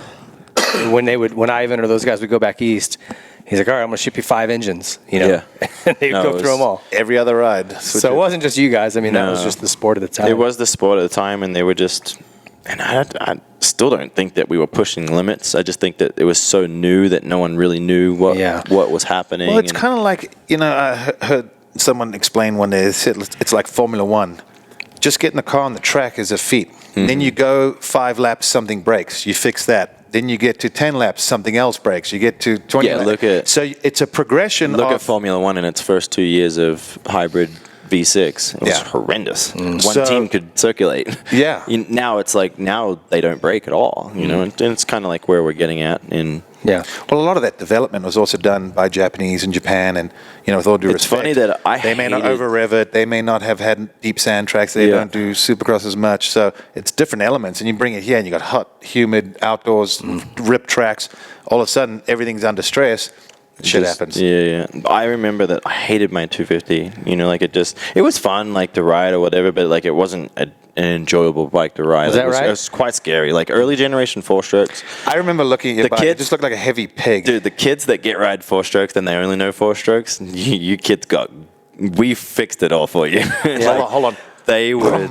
Oh my gosh, 250 4-strokes. Well, especially even 450s they were so scary in the early generations. You know, like the amount of times I seen Timmy get carted off of practice tracks because the thing would misfire or seize, or, you know, carburetor would blow off the thing. Like, it was so scary. Like, I was scared of 4-strokes. You know, like when fast forwarding one more year, like when I signed my 252-stroke deal or my factory Yamaha deal. I had an option, but it was very heavily pushed for me to ride a 4-stroke. Is that right? And we did all the testing, all up until 1 week before US Open, and I kind of felt like I played the game. I'm like, okay, I don't like this thing. It wasn't horrendous, but it just wasn't 252-stroke. They're like, we really want you to ride this thing. So then, like, they kind of threw the kitchen sink at it, and we rode, and one day. There was like this. Back in the old, we didn't see him anymore, but it was like it wasn't a gator back, but it was kind of like a wave up onto a tabletop, and so you'd kind of like almost seat bounce onto the table, and then off of it, and it bogged. I rode it straight through the fence at Yamaha. I put it on the thing. I said, I'm out. And from that day on, I said, I'm out. I'm not riding it. The next day, they brought the 252-stroke. I rode it for 3 days and went and won US Open. Yeah. And then they didn't complain. And that Yamaha, which is kind of the platform for what they have today, that was a great bike, right? When you got that bike you rode that year. The 252 stroke. Oh, the 252 stroke Yeah. is amazing. Amazing bike. Especially steel frame, you know. Unbelievable. Everybody talks that that's like the pinnacle I of think two-stroke right McGrath's there. 93, or what was it, 93 to 95, Honda, yeah. and then that Yamaha. Yeah. I would Yamaha. say that you put them in the same category. Yeah. Like Didn't that. you say your 04 250 was your best bike you ever rode? If I could have my 05 engine, because 04 was the first year we went unleaded. So 04 engine wasn't great. It was kind of like it was a development phase of, you know, figuring out, there was two different fuels back then. And so figuring that part of it out. So if I could have my 05 engine in my 04 bike, I think that's the combo. But wait, hold on. 05. 05 we went to 450. no 05 we raced they went to aluminum chassis. frame. Yeah. And the aluminum chassis was horrendous. So then was it 06 you went to the 450? 06 we went to Oh, 450. okay. Yeah. And it just I forgot. Do you that have was any? at Do you that have flip any of the- those bikes? I have my 04 bike. Yeah. Yeah. No, I had to. It's 95% the real thing, but I had to build it from parts that. That's the one that you showed last Yep. year on a video and said, Yeah. So But I you didn't get your YOT bike. I have my YOT bike. They gave it to you? Yes, I have my YOT bike, and then I had to build my Yamaha, and then none of the Yamahas. So, I have. that's right. Yamaha didn't give you No. a bike. Keith Because has I remember, 20 of them in his fucking shed.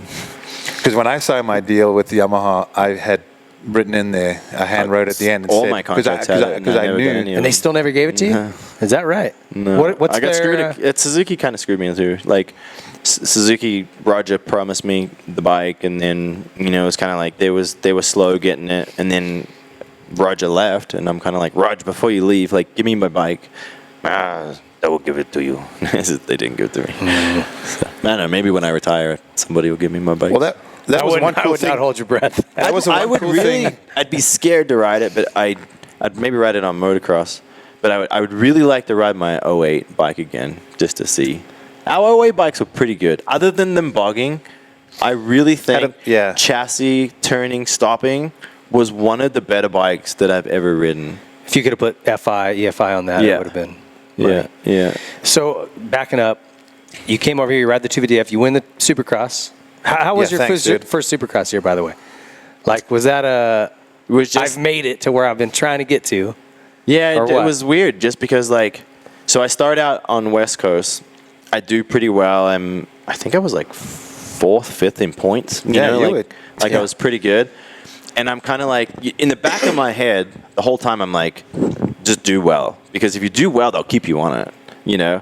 And then eventually, like, during the week, they're forcing me to go back and ride the lights bike. And I'm like, it's not working out. Like, I'm going to have to race this thing. Because all they saw was the opposite. They're Right. like, well, if The you're doing championship. good here, Yeah. you're we going to can win here. yeah. And so we had very different, thinking. And that particular year, Craig Dack had come over and was my team manager. So, like, it was a best case scenario for me, like, as far as my comfort zone. My team manager was somebody who I knew very well, and they gave me the support. And then as I was doing really well, Yamaha bought in, and it, when you have the factory supporting you and backing, and every decision you made was kind of fast forwarded and okayed. So I was really lucky that we were able to do it. And then showing up at the East Coast, I mean, it was Brownie and GL. So I was just battled it looking the out. other day. I was putting some plaques up in the garage, and Devin goes, "Wow, you have a lot of second place trophies, Dad." And I'm like, 02, 02, 02, 02, 02. I'm like, read one, I got second, and Brown was third. Read one, and I got second, Brown was third. But it was fun, and We had a couple battles. We had a lot of battles. We had New Orleans. I remember we battled really When good. You passed me on the last fucking lap.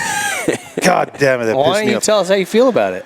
Well, Barry Carsten was in the middle of the whoops, and the whoops were V'd out, and that wasn't my specialty nor the KTM's. So I had to go through the V, and he was just going through there like he was looking for parking. And Chad just came through on the high line and blitzed by me, and I was just like, I yelled at Barry after the race, and he told me where to shove it, and I told him where to shove it. And I was like, because he'd kick my ass every weekend, and it was like, all right, next weekend we're going to get, okay, next weekend, okay, next, okay. And then that was the weekend, and I'm like, dang it. But it was fun because, like, when I back, like, then GL and I lived close to each other. We were in, and I think we had a lot in common in the fact that, we weren't born here. We were out of towners. Ellie and I both got on well with him. And so, like, we were friendly off the track. And we'd go to Lake Elsinore Supercross track back then when it was open. And it was just fun. Like, that was probably, like, for me, like, when you look at where we're at today and you remember what we've done, like, they were the highlight years, Yeah. Because you had freedom because you could, we didn't have social, I wasn't who I am today.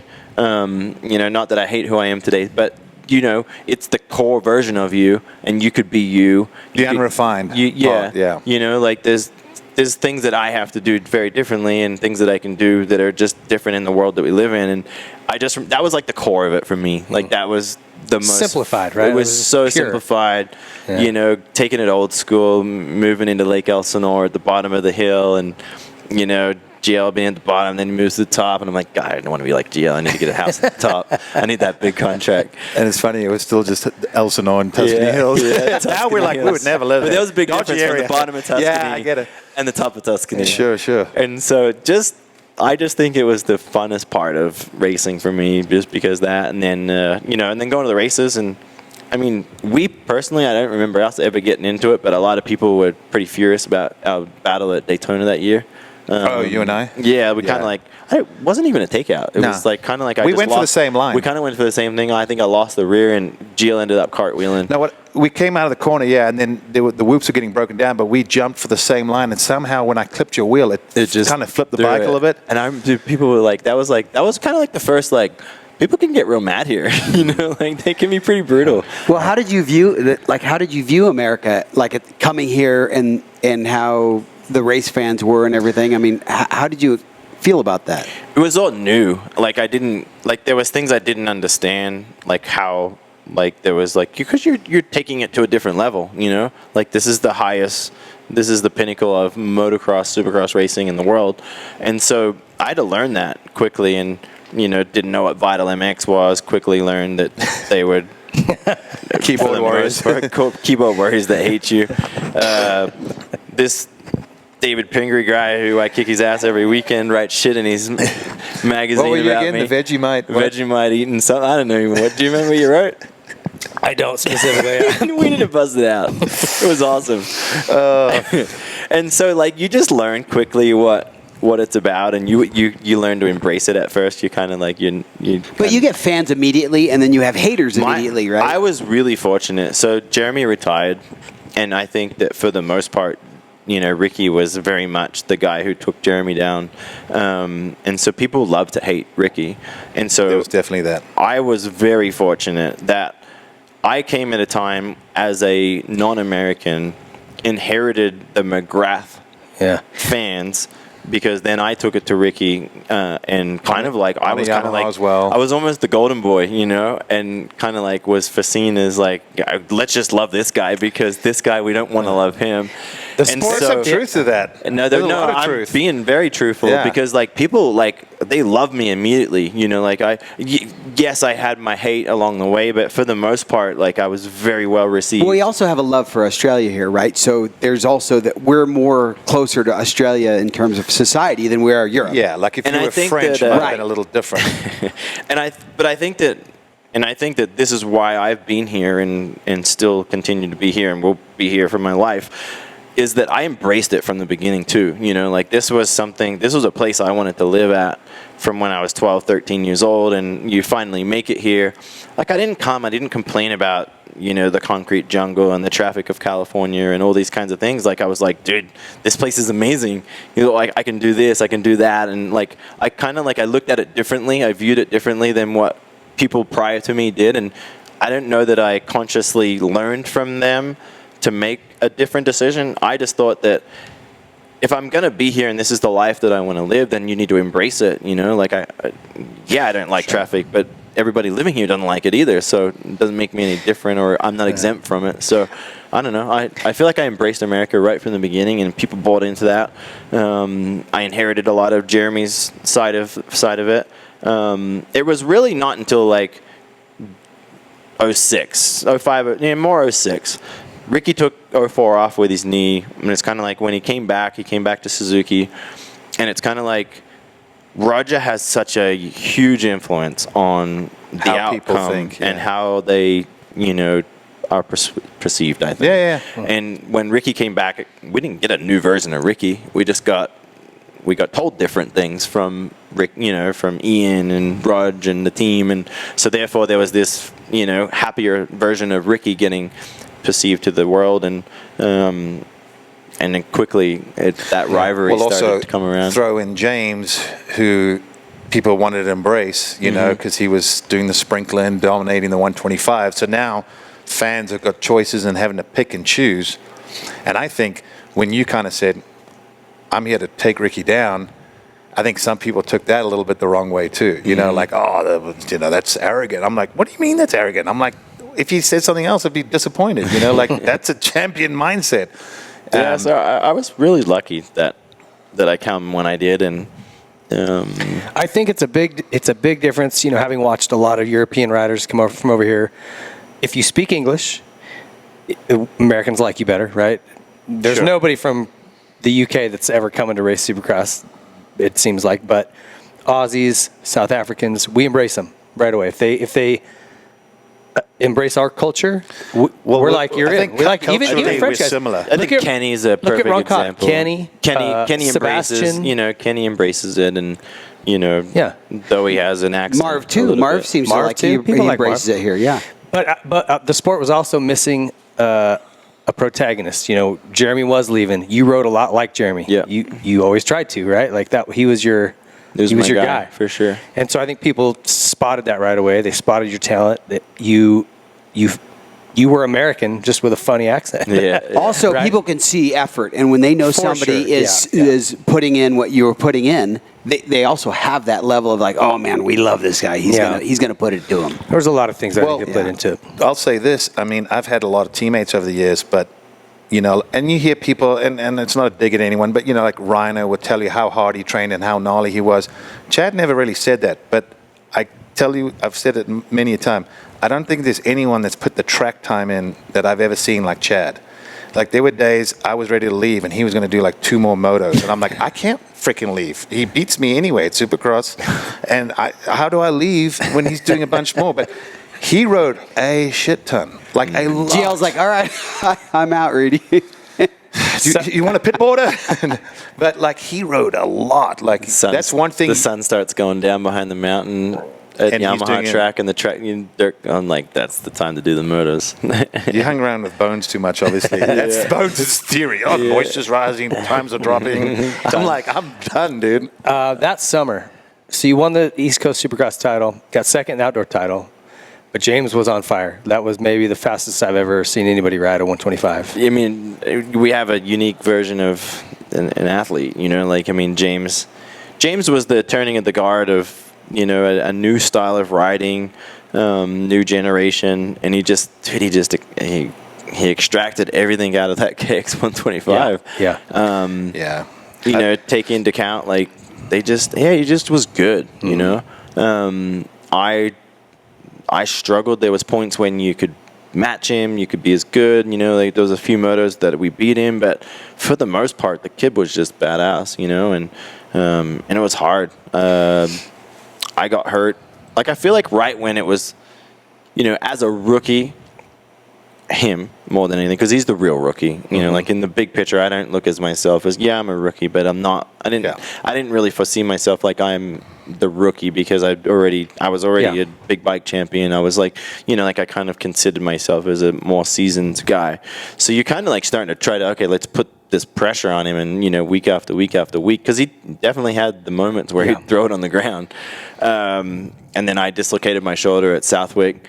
And then it just was so hard to come back from that, to have the strength and whatever. And I think it was the next weekend or the weekend after that. And it was when he messed with me at Unadilla. That's what I wanted to ask about. What were your thoughts on that? Because that's the one thing I remember from that summer in terms of that championship. What I remember is just, God, the kid was so good there, just everywhere though. He was ridiculous everywhere. But in those particular, high-speed, sketchy back in those days, really good. those days we did the day before practice, and it was I think top 10, like top 10 125, top 10 250, and we'd all get to go and do our practice together.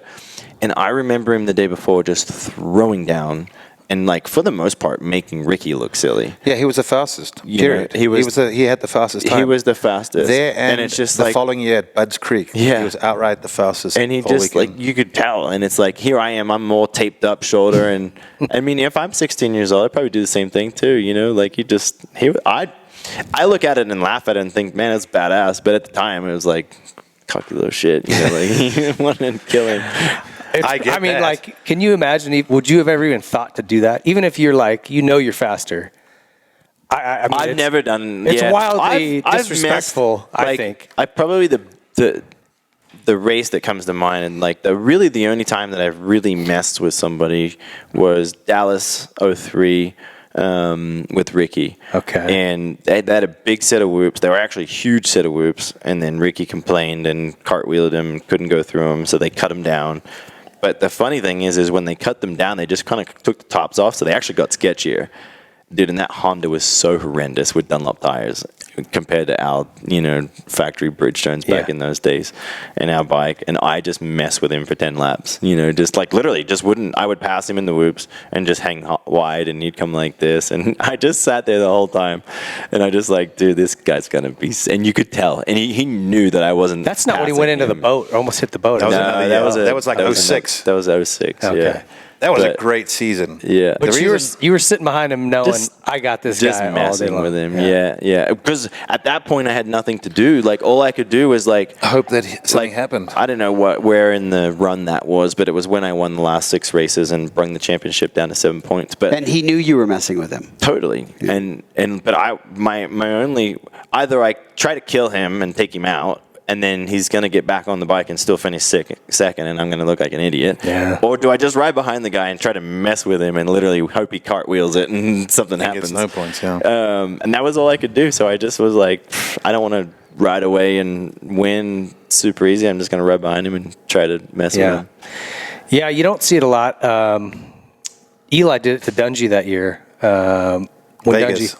At Vegas. And I thought, man, I was in that race and almost won it, actually. Yeah, that's right. But it was you got the shaft on that. It was a weird race. That's when Ando punted you. Well, there was like 4 or 5 KTM Husky people, and so you got all these people that are basically being told what certain parameters. Yeah. And then so there's racing, and then there's not racing, and no one really knew what they could do. You were coming through. And I think I started in the back a little bit, and I was coming through, and I'm like, oh, perfect. These idiots are going to get all jammed up. I'm going to try to win this thing. And JG was there too. And Endo hooked me up. Yeah, I think hooked me up. I think JG got podium. Oh, he hooked you up like a tow truck. Yeah, that would have been that should have been. That was a good one. Should have been a win. What was the year when I remember when you pushed Stewie off the track? I remember people. That was 09. Yeah. Where was in this? Vegas? It was 09. It was the week after Chisholm got paid to in Vegas. Try to hook me on up that outside. And then, so then I was kind of messing with Stu, and the points gap was smaller. Like, I think I needed to win and he needed to be off the podium or something like that, which was going to be hard. And then I just kind of just ran him into the into the tough block, and then he ran up and over the tough block, and he didn't crash though. At that point, I was like, all right, this sucks. He's going to win. Yeah. That's a hard position. Looking at that Eli Dungey thing, I thought, man, if I'm Eli and I knock him down right now, is that how I really want to win it? I mean, I know the check still cashes, 100%. but I was going to say, you question that? In 6 months, people forget about that. That plaque on the wall and that $1.5 million check, that cashes the same. And then you open up the record book and it's still there forever. Ask Osborne. Look, still here. Yeah. Still here. Ask Osborne. Right. In my opinion, that was a racing move. That was just a going for it race. I don't look at that as cheap. But just look what's happened recently. Don't tell me Faulkner didn't try and... Well, both. Dude, Cooper damn near tried to take... tried to take Eli out. Coop hooked him up in the first turn. Exactly. Yeah. And almost put me on the ground. I know. We saw that. I was like, yes, I got a good start. Oh, Coop, no. And I was just like... Oh, yeah. Coop's real world just locks up as he comes across Eli's line. And then everyone's head's like this and his is like this. Coop controls the inside. Kenny and Anderson never make it through, but he just opens up the whole inside and just goes straight, and I'm like, shit. So that comes back to desperate times call for desperate measures. Suppose, I don't know. I guess I was raised where it's like, if you're not cheating, do whatever it takes. And even then, cheat if you have to, if you can get away with it. Just deny. I didn't do it. Wasn't me. So you kind of already alluded to this a little bit, but coming to the U.S. versus going to Europe, way easier transition? I mean, different. Because like as a racer and as a 18-year-old kid, I don't like if you ask Ellie and you ask me, probably you're gonna get two different answers. Because at the end of the day, I'm just going to race dirt bike, you know. And I had to deal with Ellie that was homesick. I was homesick too, but there was just different things, you know. Like coming here is more like you're coming and like setting up a life, because this is like, okay, this is it. I've made it. End goal. So it's like, you know, you quickly learn about visas. You quickly learn about social taxes. What is it? Social security. What the hell is that? Didn't know what that was. I need a social security number. I need a number. Yeah. Okay, give me one of those. Yeah. Can I have a number? Pull a ticket. Everything you did. Hey, I need a social security. I fucking don't know what that is. You know, like just funny things that I remember. And they don't have that in Australia. You don't have a social security number. Maybe they do, but I don't. Well, in South Africa, you have an ID so. number. Yeah, so like in your passport. I don't know. So like my ID number is my year of birth, month.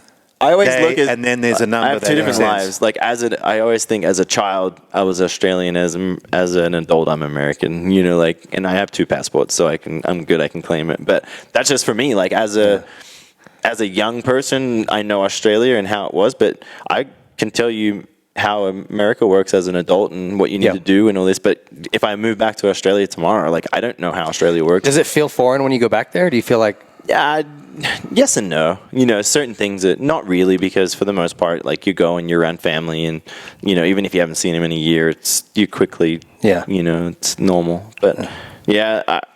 Same but different is what I always used to say. Same but different. Like here I am, like, well, I moved to America when I was 19. I'd already been driving a car since I was 16. I had to go get a driving license. I had to do my driving test. On the road and all that. No, not because of that, just because I need an American license. You need an American license, yeah. And then I drove myself. It was funny. I remember it. I drove myself to the thing in it's off the 15. What is it?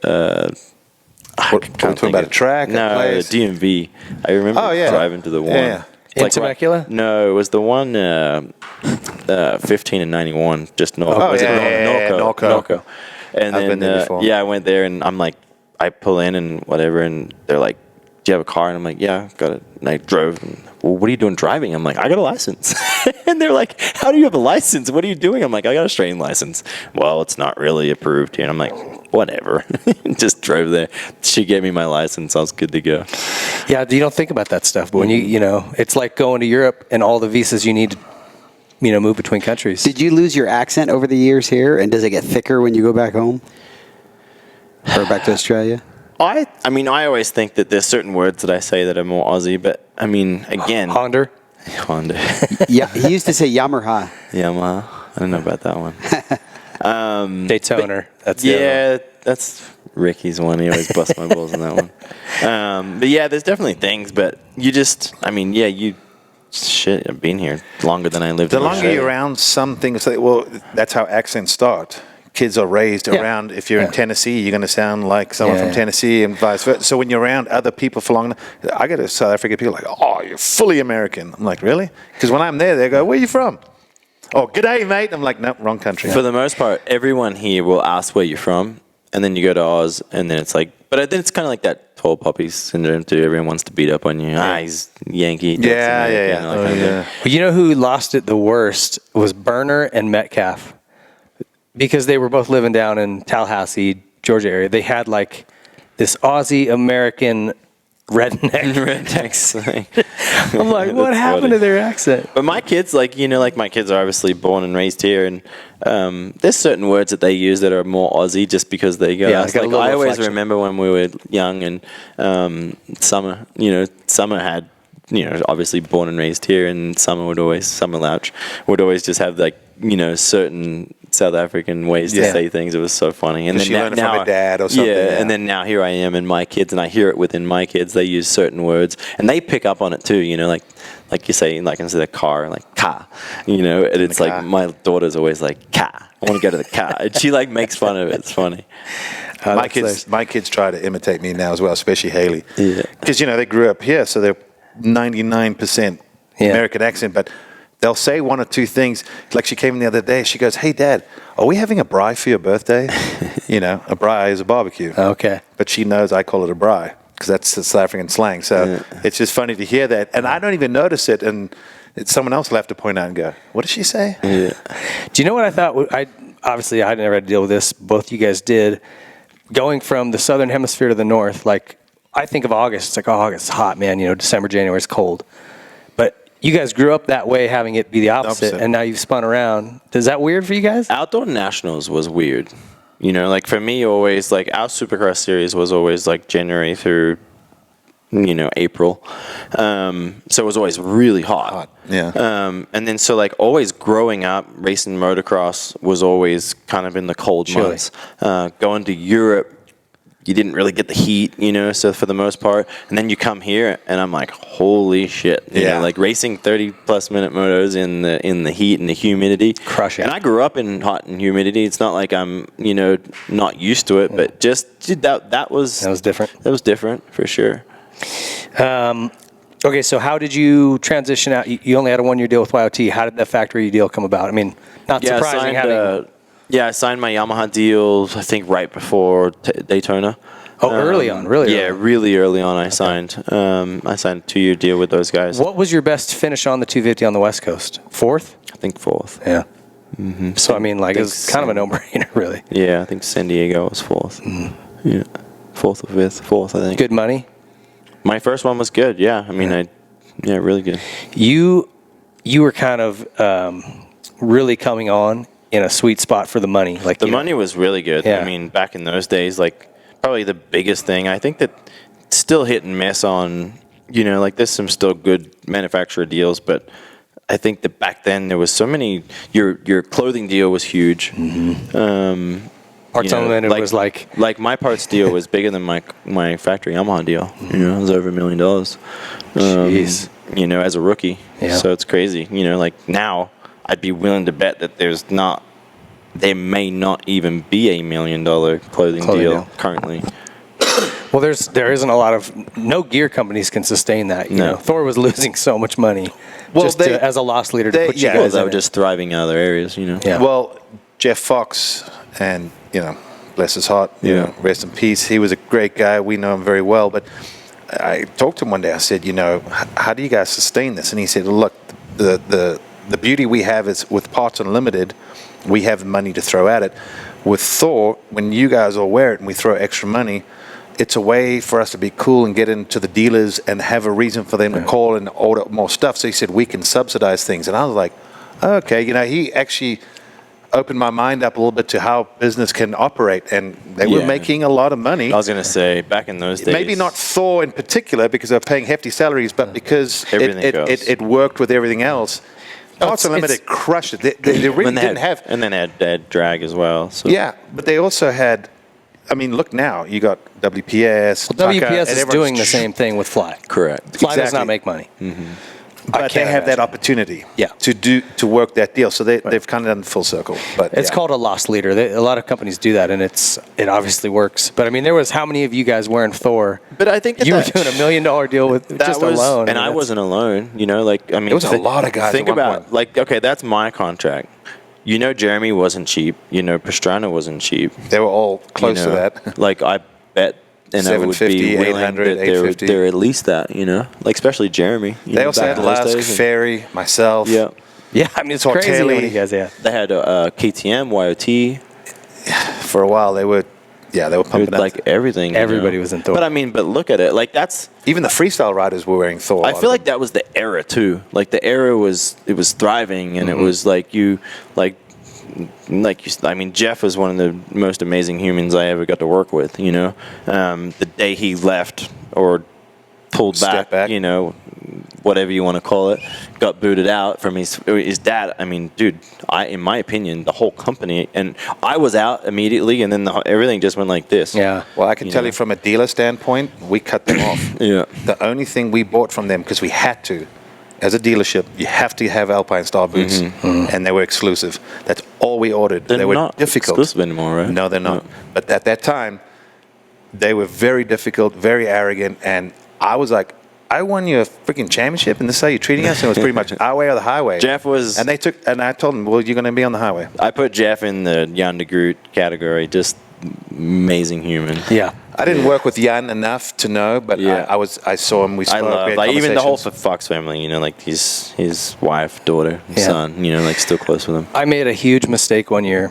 This is I was done racing. I was working for the magazine, and we all had gone to dinner, and somebody mentioned how he's a drinker. He can drink.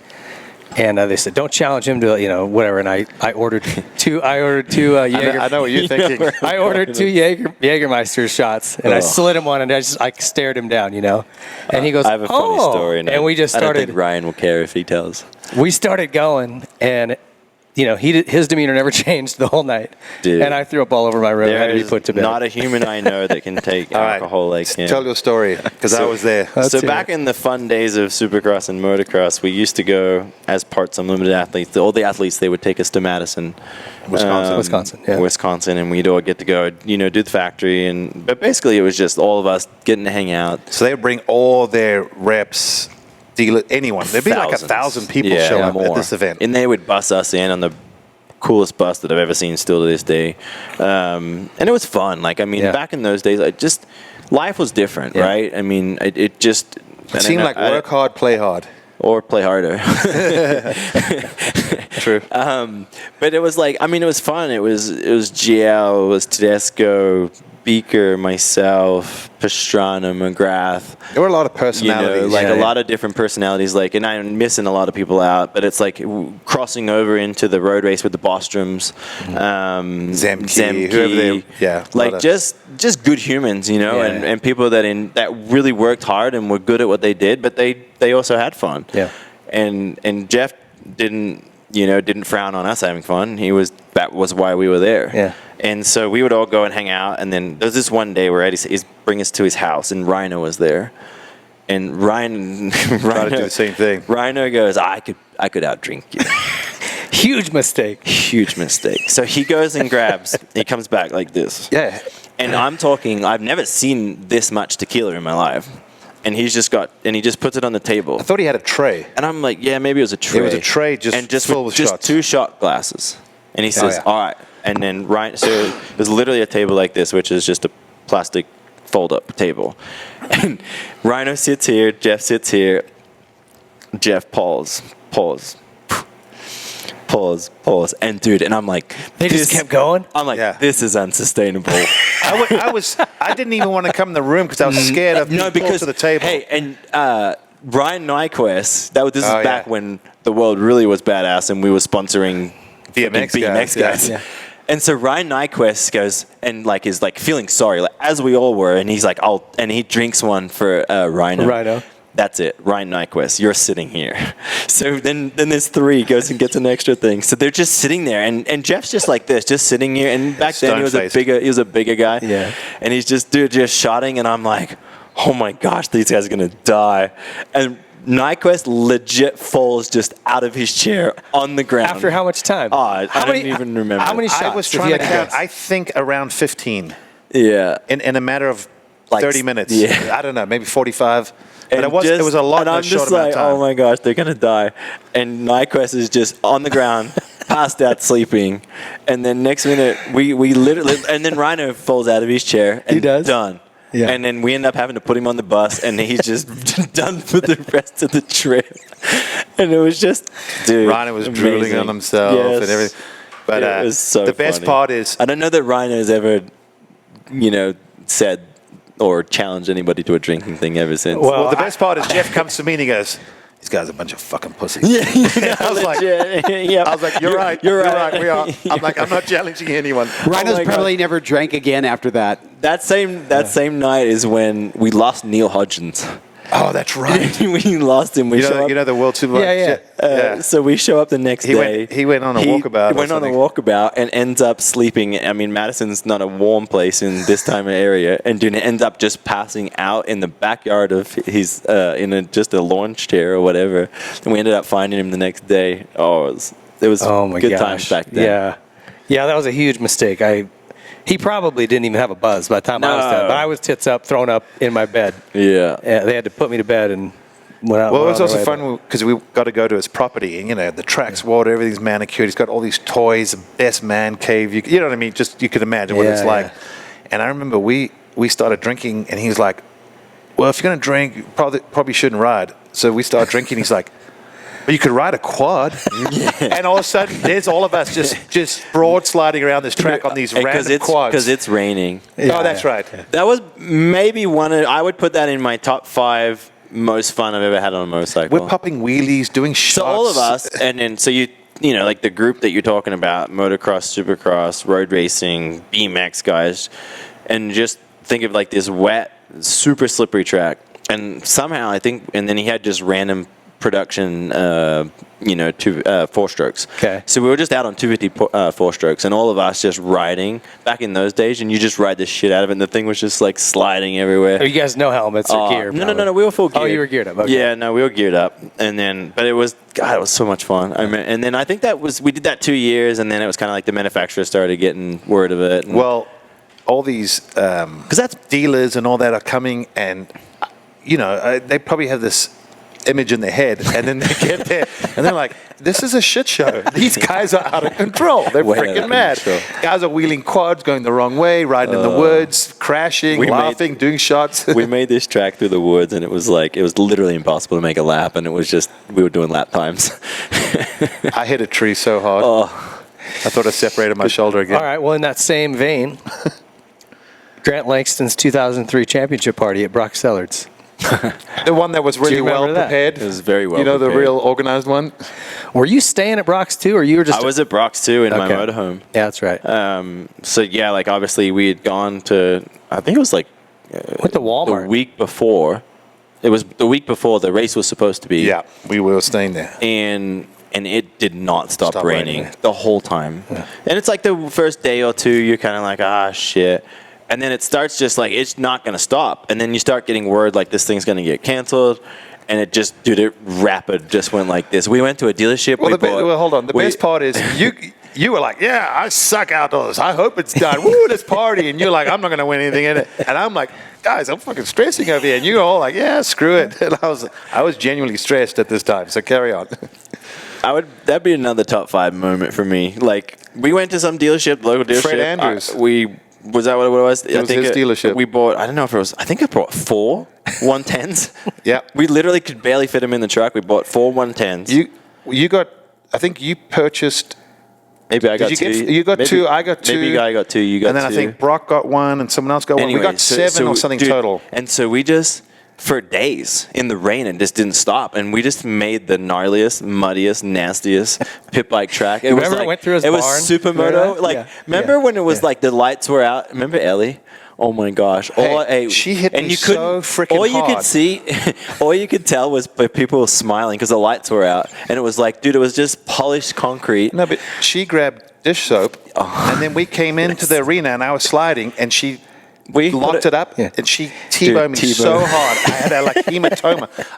Ellie Reed may have been the gnarliest takeout I've ever had in my life on a pit bike in a slick barn. And the only reason you could tell it was Ellie was because she would just start screaming. And like other than that, it was just like you were just bashing off at people, and then you could just tell it was Ellie because she'd be screaming. The track came up he had a big long concrete driveway, and then went into like, it wasn't a barn, but what was that thing? It used to be a horse stall. It was a pole barn. Small barn, I guess. Yeah. And the track went into there. And then around the outside. Then it would like go down the gnarly hill, and how slippery and ruddy it was. And then I think we were meant to go on the Pee Wee track, but we just started cutting the track and came back up. And then we ended up Then I think we bought a bunch of paintball guns. Yeah, went to Walmart and bought all their paintball stuff. Yeah, and literally everything. And everything camo. Like, yeah. Oh, I remember still that's have all that stuff. I do too. I have those paintball Dude, guns. it's I don't know so why. funny. Actually, I just thought of something. I remember Brock got a little bit pissed because we all came back with like extra small denim jean shorts, like he used to wear. I remember, and Ivan had these. Ivan could barely get it. Thank but they were God nut for no huggers. social media. Man. The pictures we have, and I know that we all have them. I've seen of some. Hanny.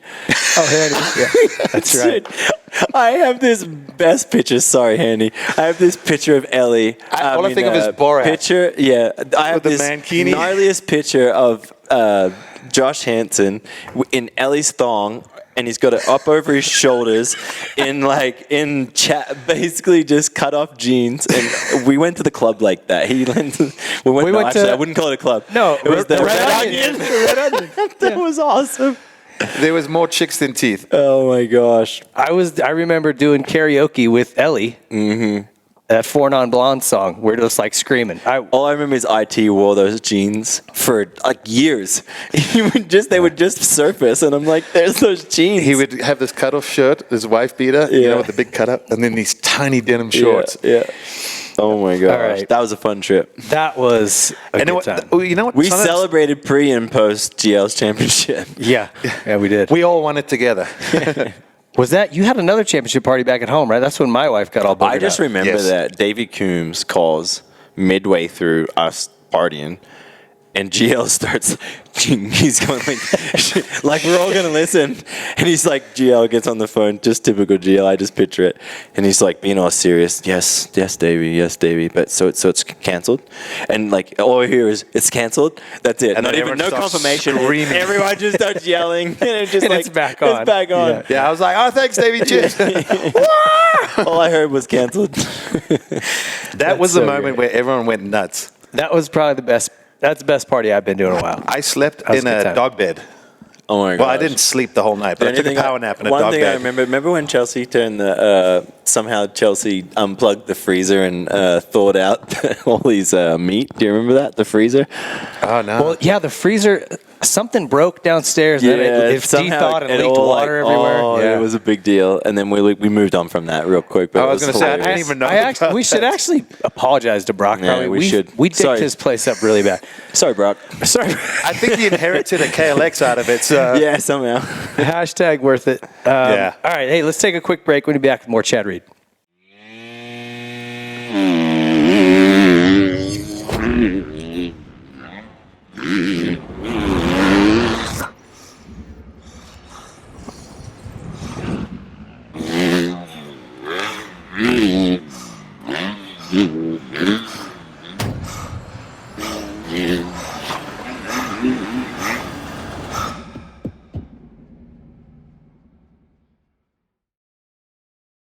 At Nihilo Concepts, we have a passion for innovation and for motocross. Our mission is to develop parts that will improve the durability, functionality, and the appearance of your motorcycle. We're proud to say that everything from Nihilo is made in the USA in our state-of-the-art manufacturing facility in Stuart, Florida. Whether you race every weekend or you just ride for fun, Nihilo offers high-quality, innovative parts that you just won't find anywhere else.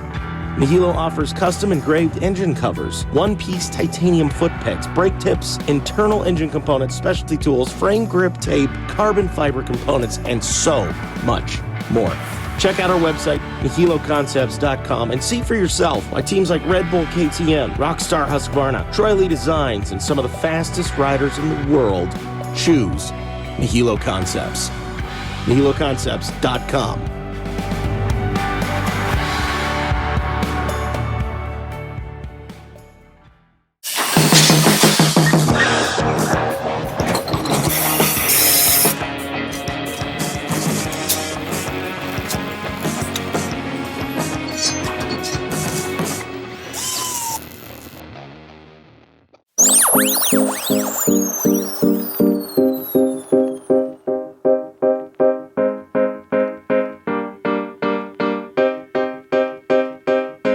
see the sunrise. I wake up in the morning feeling so nice. I burn a couple bowls of the alright. I look out to the world and it's all mine. Yeah, it's all mine. I see palm trees and joints, kids smoke palm trees like ointment. My weed breath is fresh cause I keep my appointments. Now I can finally see, like I smoke some DMT. What you think we should sound like? What you think we do at night? Cause we the best of this shit. We made a mess of this shit. We wreck the rest of all the West with the recklessness. If you's a bitch, you might get snatched up like some necklaces. This where the rest of us live. You say we feel like the West Coast.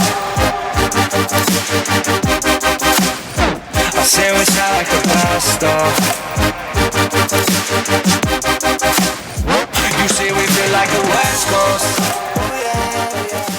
That's a TLD timeout. Big thank you to Troy Lee Designs for supporting the show. As always, go over there and check those guys out and all their full line of moto gear, mountain bike gear. The paint department's open and cranking. Also want to thank Fire Department Coffee. All of our guests get a little bit of some goods and a mug. So Chad, I don't know if you drink coffee. I do. He does. Skull Crushing Espresso. Love me some coffee. And a mug. Awesome. Thank you. Yeah, these guys are super cool. They give all of our listeners a discount and then also donate to firefighter charities. All firefighter owned and operated, so a really cool company. Love it. So for a good cause. Thank you. Yeah, absolutely. Okay, so jumping back into your life here. Now we got the party stories out of the way. Yeah. Some of them. Not all of them. So take us through that first year in the big class on the factory Yamaha. Yeah, so first year, obviously I started out.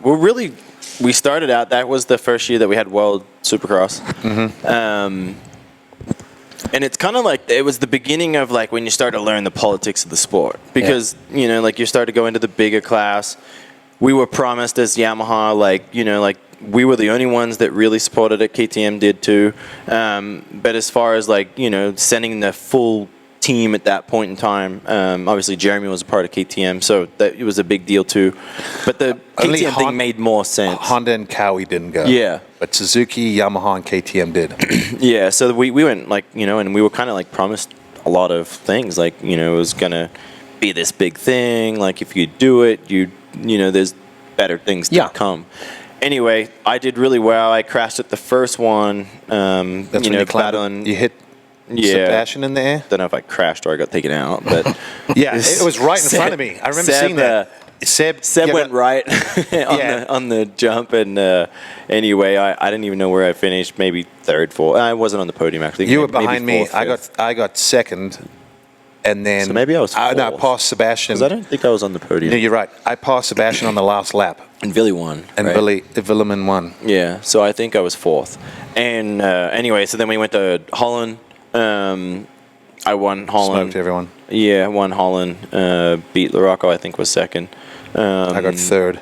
And then, so yeah, it was kind of like you had a little bit of steam going, and you know, you go to the first one, and then you're kind of like, okay, it's Anaheim. You know, shit gets real here, and you know, now Ricky's on the gate, and I don't know. I just was one of those moments where it's like it was literally the easiest race of my life, but the biggest. And it's funny how that works.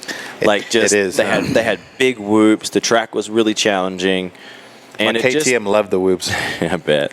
And everything just clicked. It was just one of those weekends that just was really simple, really easy. It all came to me easily. Ricky yard sailed multiple times and still got second. And so here I am, I win my first ever race, and it's just, and in the stadium, that probably is the most prestigious in my opinion, just like being a McGrath fan, the house that Jeremy built, you know, from a non-Australian standpoint, Anaheim was just always special. Yeah. And so to win my first ever one there as a rookie in the class, it was awesome. And then, you know, like, and then from there, shit gets real, you know, like, then it's like, okay, then you got to do it sustainable. Two races stand out for me in the fact that Anaheim 2 or 3, I don't remember, but I was really fast, but just kind of like found myself in the wrong place and was pushing the envelope, crashed. I think I got 6th. Next one was Minneapolis. Was ridiculously fast. Like, I remember this one. You know, come from back, past Ricky, cartwheeled it over the bars. And I remember actually, I lost the front. exactly what happened. Lost the front, got back up within 2-3 laps, I'm back in the lead. It's just one of those moments where you're like, everything was just clicking. You just needed to pull back a little bit, and it would have all been okay. Anyway, I just kept pushing the envelope and just trying to ride away. And then I seat bounced, somehow went over the bars, cartwheel, foot triple. It broke the subframe, and the seat fell. It was a 3 foot, 5 foot, 3 foot. And you came out of the corner and you got on the gas hard, and your front pushed again a little bit. Yeah, and then it came, and then went.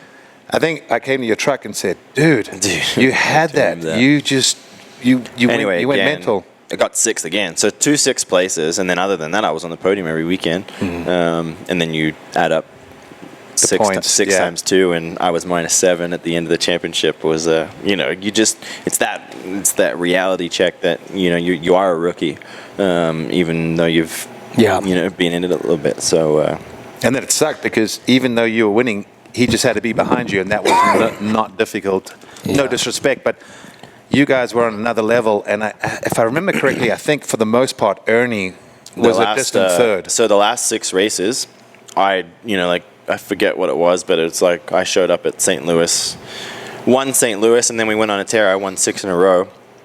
Ricky finished 2nd, and then 3rd every time was Ernie. It was the same. But there was no one Ernie else. was his teammate.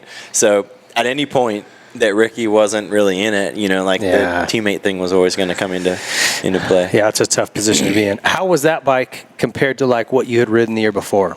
Was that? Well, it was like as far as my 252 stroke. Yeah. Like the YOT bike. Yeah. My YOT bike was essentially your typical pipe silencer, suspension. You get factory clamps. You got kit fork, not factory fork. Or if you do have factory fork, it's a 3-year-old fork. Yeah.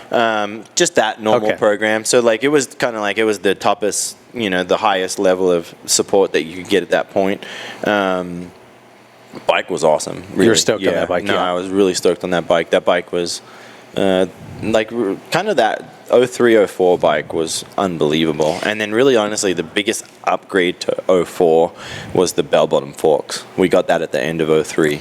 That made a big difference. Yeah, I remember huge. that. Like, talk about like, it's like I still can kind of visually feel it or just mentally put myself there. But I remember the first time I did it, when you land on a triple, back in those days, stock forks were 46, and then race forks were 50. It was a big difference, and then kit was 48.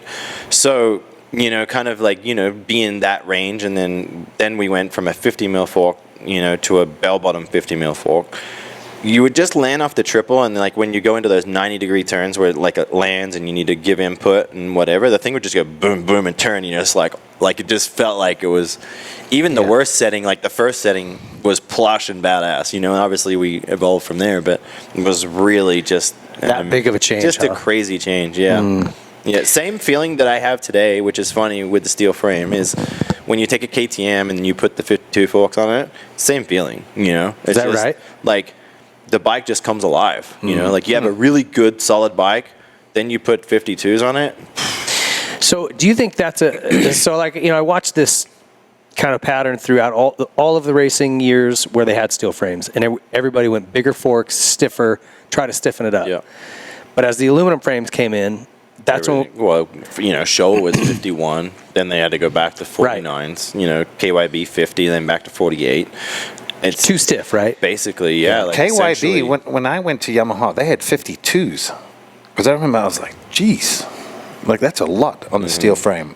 And I remember I was like back to stock, which was 48, stock clamp, stock everything, because they just went, in my opinion, in the wrong direction. So big.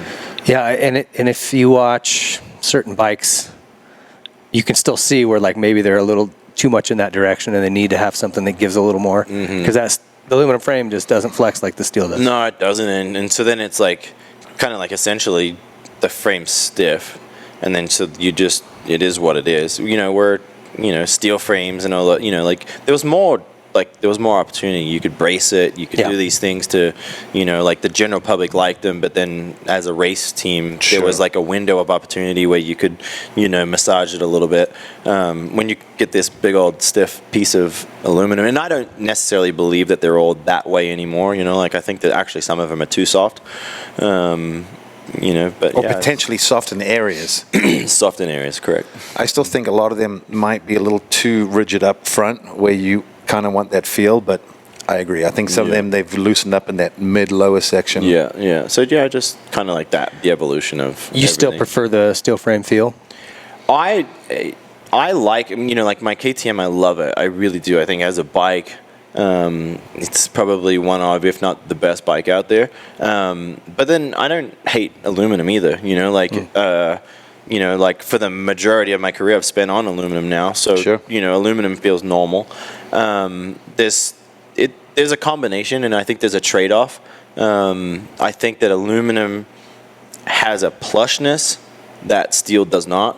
I don't know if you guys ever ride an aluminum bike, or like for me, for instance, and I didn't pay attention to it, but when I broke my ankle at the end of 17, I think it was, I rode my 04 bike, and I rode it. I'm like, man, this thing feels harsh, like just really harsh. And then I rode a KTM and the Husky, and it just, that harsh feeling's there, like it doesn't, like aluminum definitely has a plusher in this generation. I know what you're saying. I know it's hard to explain, but I think get that what you're saying. when you look at ultimate feeling and lap time and turning and all these kinds of things, it's just a feeling. Yeah. It's not it's better or it's worse. It's what do you... And different people like different feels, Correct. right? Yeah. Sure. So maybe that harshness, because the frames flex more, you've got to go to bigger, stiffer suspension components. 100%. And I loved my Husky. The only thing I didn't like about my Husky is I just never really felt like I got access to good suspension.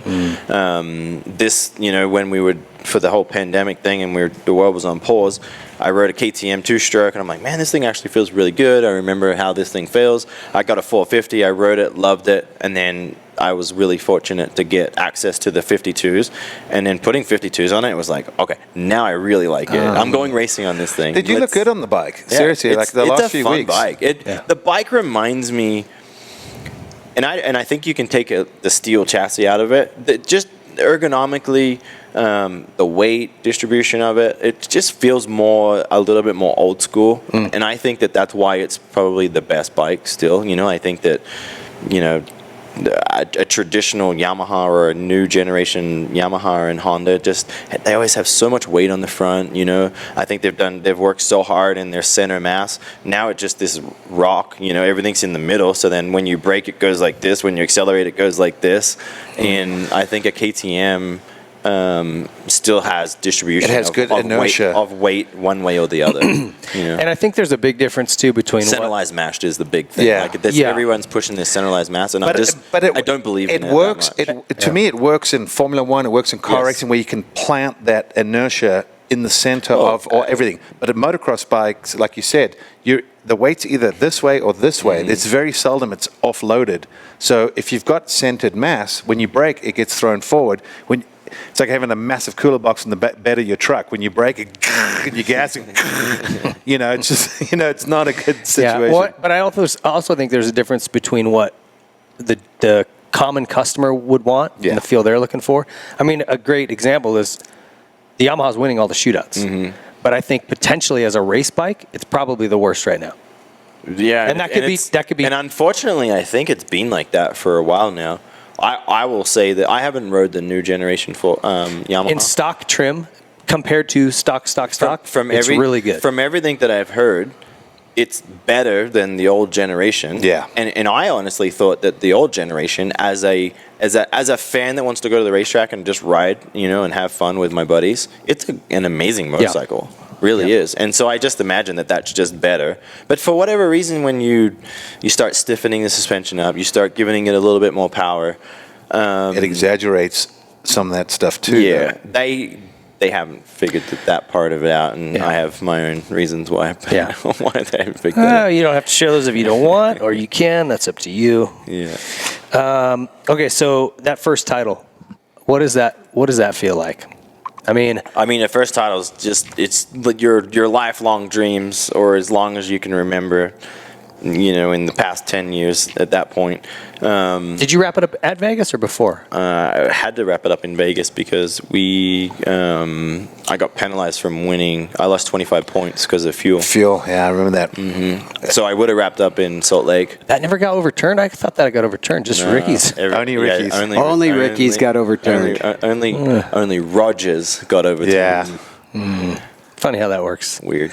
So There's no politics in motocross or supercross. No. So you go, Oh, no. Just make sure everyone knows. I love Rog too, so I'm nothing No, but against him. he's going to do what he can do. I mean, Why if you could, that's your job. if you could manipulate or Comes pull back shit to off. I don't know that I agree with your cheating analogy, but you do what you can, and you use your powers that be. Well, when I said cheating, my opinion on that is everyone has a different version. So there's always been, I think, in motor racing, what people consider gray area.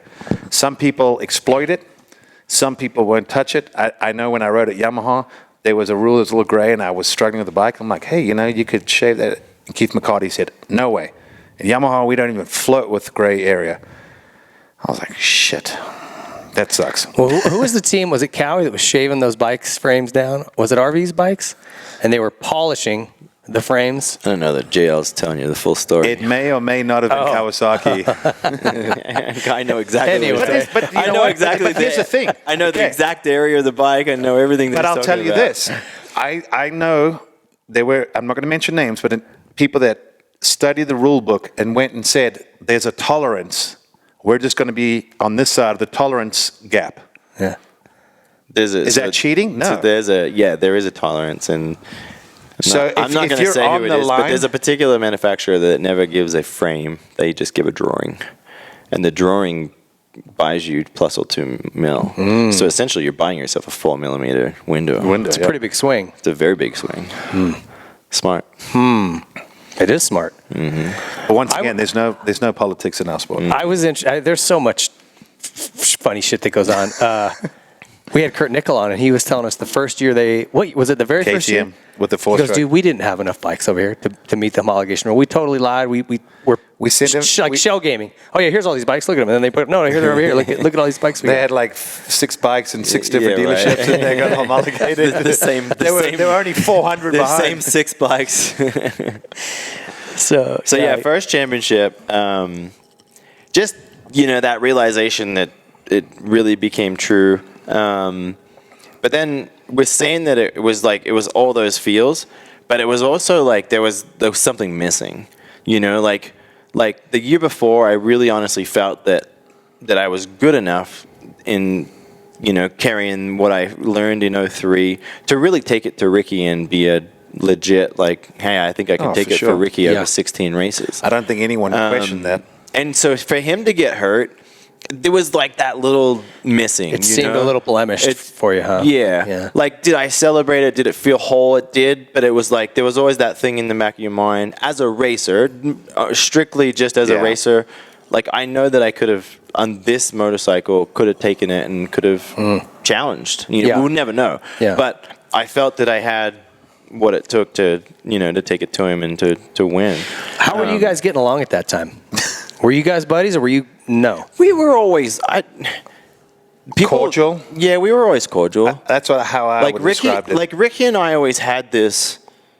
There was always respect. My entourage, his entourage, not so much. I feel like that's where They get too personal about it. It's like family, like you very, said. very personal. But as far as Ricky and I staying on a podium, I felt like we could shake hands, we could high five, and we could genuinely have a conversation. James and I was very different. It was more personable. It was just, I don't know, we butted heads. And I think it was his personality, my personality, whatever it was different, I honestly say that, I never was I hate that guy, It was just, there was just something missing that we just went like this more than anything. Yeah. One thing, that photo of you with your hand on the back of James's neck, what were you saying to him at that time? That was he cross jumped me and almost killed me on the triple, and I was not happy. Were you squeezing his neck, or was it just you were pulling him in close? No, I had all of Oh, it. you gave him a little. Yeah, I got in trouble. I was on probation. Yeah, I remember. Yeah. Bad boy. So For giving him a neck massage? Yeah, a little neck massage. AMA. You seem a little tight. Here, let Yeah. me get both hands. Yeah. Yeah. I mean, really in the get there. front as well. Yeah. But yeah, his I would neck was say sore that, right here. Huh? winning that championship was really, really special. You know, Yeah. as far as Well, it's a lifelong goal. realized. And I think that like a lot of like I grew up in the era of like the Honda versus Yamaha, was a thing. They both wanted to win. It was Thor versus Fox. Like I was Scott versus Oakley. Like it was all these things, like just like it was just like everything was opposite. Bridgestone, Dunlop. Like it was just. The only thing you guys had in common was the boots. Yeah, like that was. It was so. Like everything was fueled, like from every area, and it was like I don't know, like for me it was the ultimate time to race dirt bikes. You know, like when people really cared, like Yamaha cared, like they truly cared about winning, and Honda didn't want to be beaten. They wanted their dominance, and it just today I don't see that and don't feel that. And so for me, that was what was really special, because I very much bought into the blue side of the world, and I bled blue, and I was, when we won, and it was awesome. Back in those days, the Cycle News ads that would come out and they'd get creative, and it was just, it was a fun time to be winning races. Did you, because Jeremy had done his time on Yamaha and won, did that kind of feel like home for you too? Because you kind of, I mean, obviously when I came, Jeremy was on Yamaha the first year, and then, but you kind of seen it's funny, I've experienced both sides of it. I seen Yamaha be very cutthroat, and I probably learned a lot from that, because they chose me. Like they chose me over Jeremy. Like obviously 2002 was a horrendous year for Jeremy. We were buddies, so I remember this, and I was like, wow. Like I watched Yamaha go and make that choice. Like, okay, we're done. Like this guy's not gonna do it, and this guy can. And I kind of watched it. And then from the flip side, I watched it happen to me when I was back there, when I recreated and basically brung them out of retirement to racing, and then them bringing Cooper up. And I watched that whole thing play out. I've seen this before. I've seen this play out. But that happens at every manufacturer, and right? It's normal, and I accept it 100%. Yeah. But it was very. Sometimes at the time you just don't get it, and then down the road you look back and go, all right. Because I saw it and I'm like, oh wow, But then you're kind of like, yeah, but why wouldn't I? Like I'm better than him at this point, I mean, of course they're picking you. Yeah. So, but it was funny to see the flip side of it.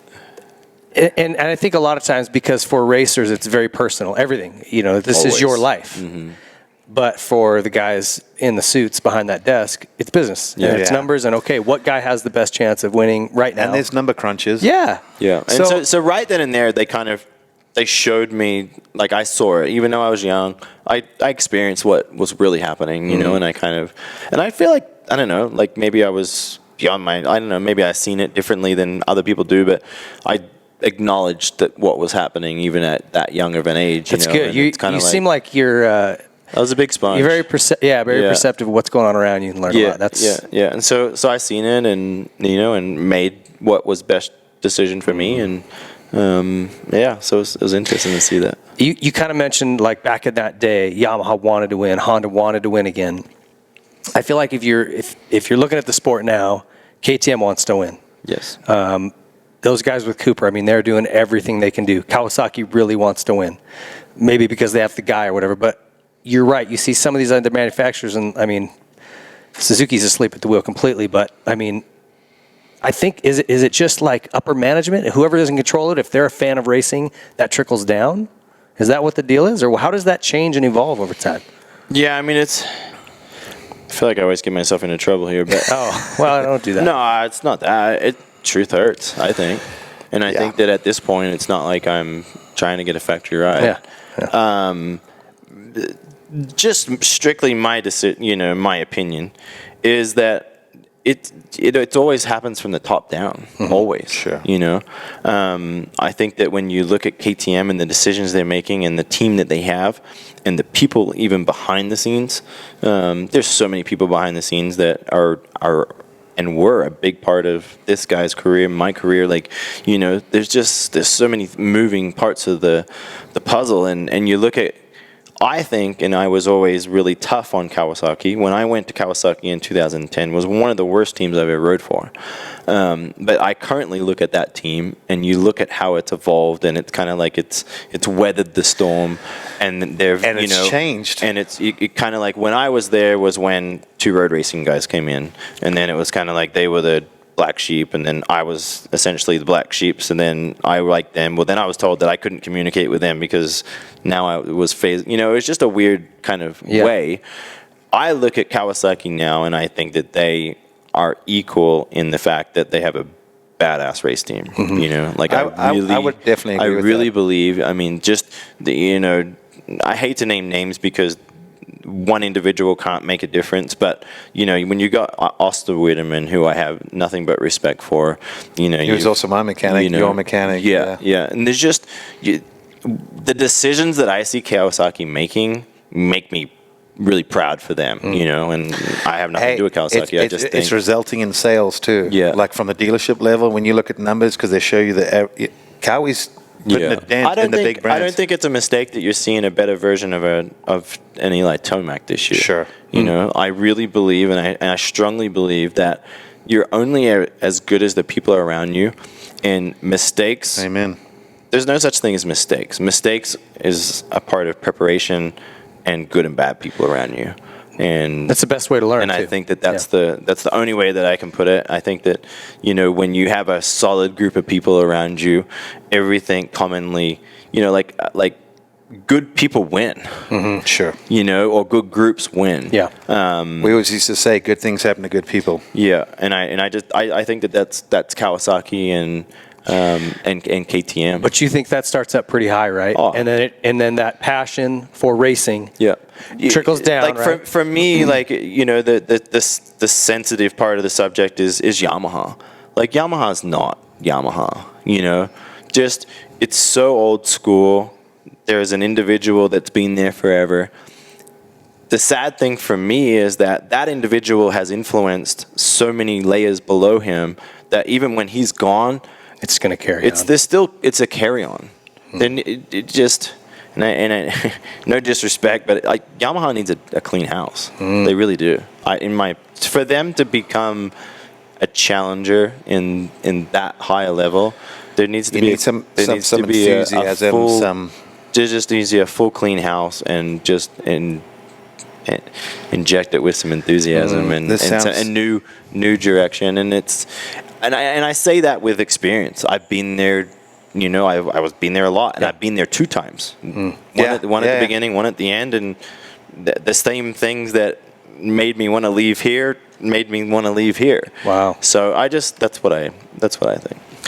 Wow. Well, listen, that's great stuff. We have so much more of your life and career to cover that this isn't going to get done in one show. So we're going to do a part 2. We'll coordinate that with you soon. So stay tuned. We're going to get through the rest of his life and what's coming up later. But so much good stuff. This would be a 9-hour show if we ran through it all in one. So Chad doesn't have that kind of time. Thank you for coming on. Thank you. And Buddy, we'll see you good to soon. see you, brother. All right, we'll be right back.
it feels so nice. Something in a photo.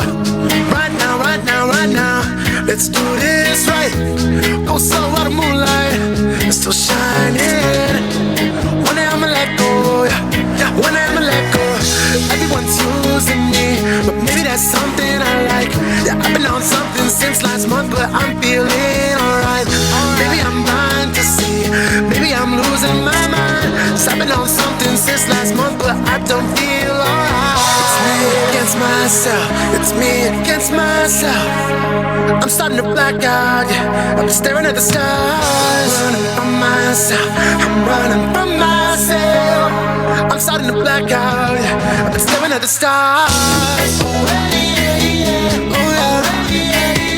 Oh, yeah. All right, welcome back to the Whiskey Throttle Show, guys. Big thank you to Chad Reed for coming in. He had limited time here today, and like I said, this was going to be such a long show. He's got so many things to go over and to talk about. So we will plan on getting him back in as soon as possible. He's coming to Cali for a little bit here shortly so we can connect and finish the show up. But, man, some pretty cool stuff just in that first bit, you know, like... even just some funny stories, too. And then... Yeah, I mean, look, it's cool for people to kind of get a peek into those old days, and there's still stuff that I want to ask him about as we get moving on further. But you know, there's a lot of things I didn't know about his early days over doing the GPs. You know, you don't hear much about it, and so interesting to hear about that. And how about his first contract? $5,000. $5,000. Yeah, dude, I got nothing, and I was stoked. Like, hey, can I get twice as much as that? What's my deal? Nothing? Nothing. 10 times nothing. Yeah, I'm crushing it. Hey, you guys, when we were on break earlier, I was talking with him for a second, and he said, you know, I've done some of these interviews, and he told me how stoked he was to do it with GL. He said sharing some of those experiences with him, and it was kind of cool to hear him say that. He's like, it made it really fun for him. Well, you know, typically when a guy does an interview, it's just with some media guy who can't really relate to the experiences. You two not only competed together at a really high level. We rode together quite a bit. You rode together a lot. You live near each other. You guys did a lot of stuff together. So yeah, it probably feels a lot more just like we've been shit-faced together. Like, we have done a few things. GL, have you been shit-faced? I mean, recently? I'm working on it. Hold on. Halfway there. Whoa. Anyway, there's a lot of stuff coming up. There's not a lot of guys. I mean, there's a lot of guys, but there's not a lot of guys in his category. I mean, but even just the things that he's been to and done and been a part of, and good, bad, or indifferent. You know, he's ridden every manufacturer. He's started more races. He's rubbed some people the wrong way. He's created a huge fan base. He's been through the highs and lows.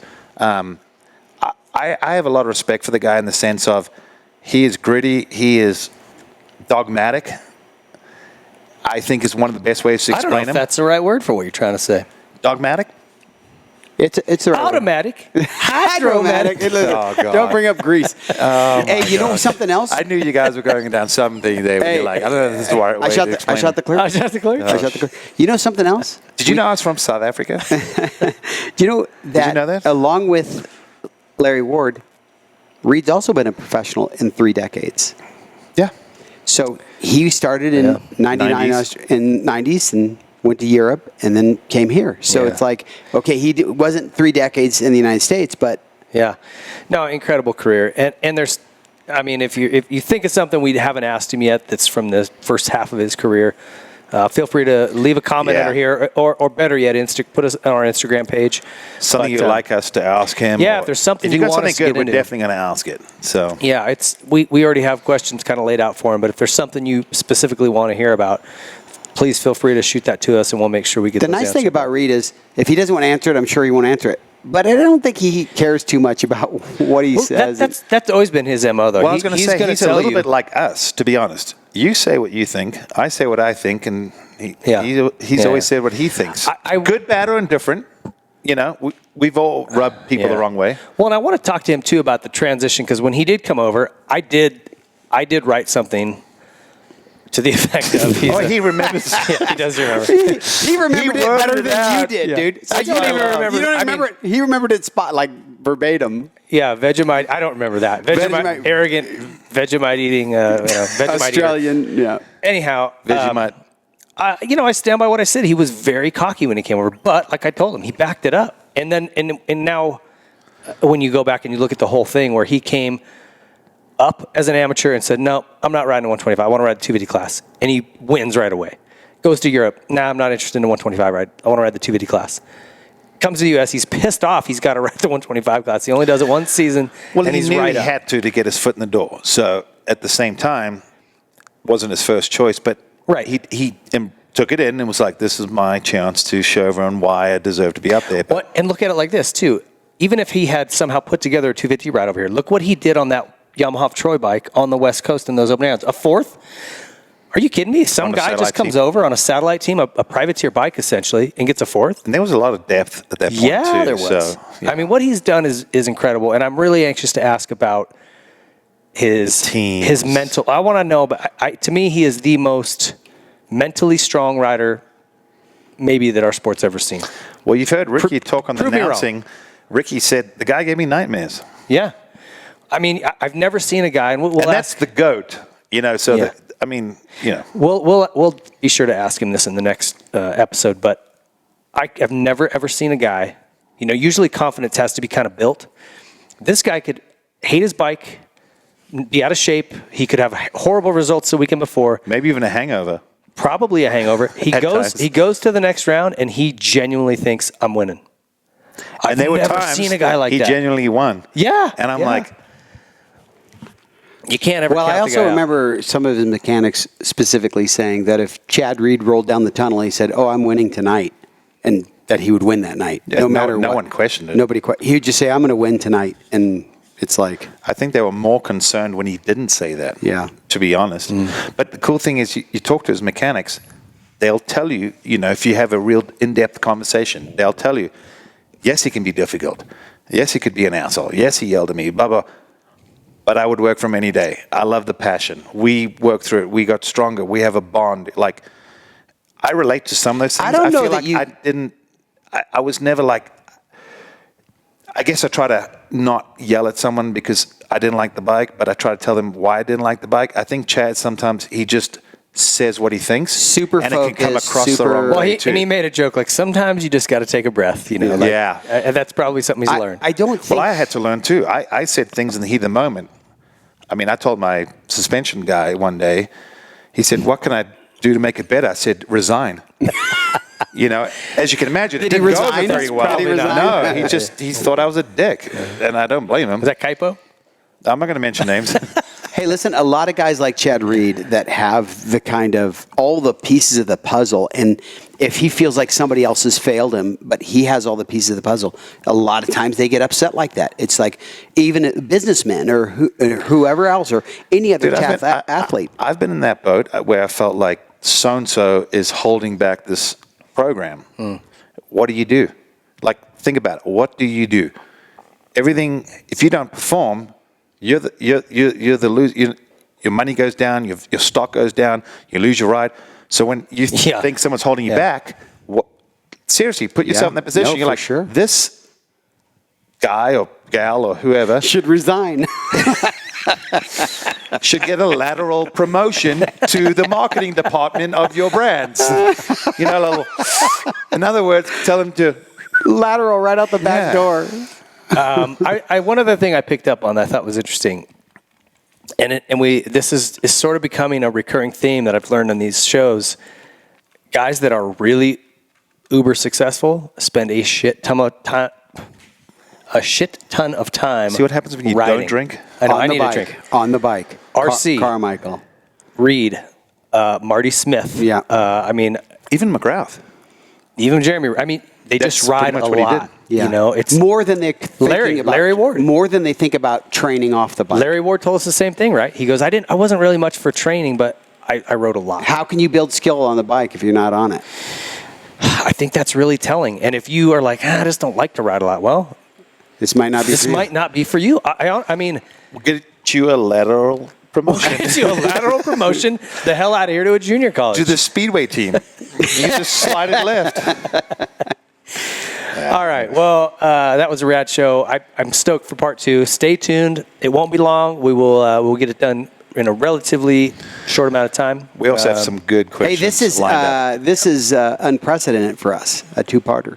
Yeah, first 2-parter we got. Yeah. But I'm not shocked at all. I'm not And either. honestly, the only other one that I wish maybe we would have done this on is DeCoster. He just had we had to rush through. I had questions we didn't get answered because we were already at an absurd amount of time. We were also complete virgins. Yes, at we this, were. So Yeah, we were fumbling around trying to find the hole, if you know what I mean. Whoa. You know, the whole thing. The whole thing. I mean, Okay. its Yeah, entirety. I got you. What I meant. I'm picking up what you're putting down. All right, take us might be out. trying to read the sponsor list.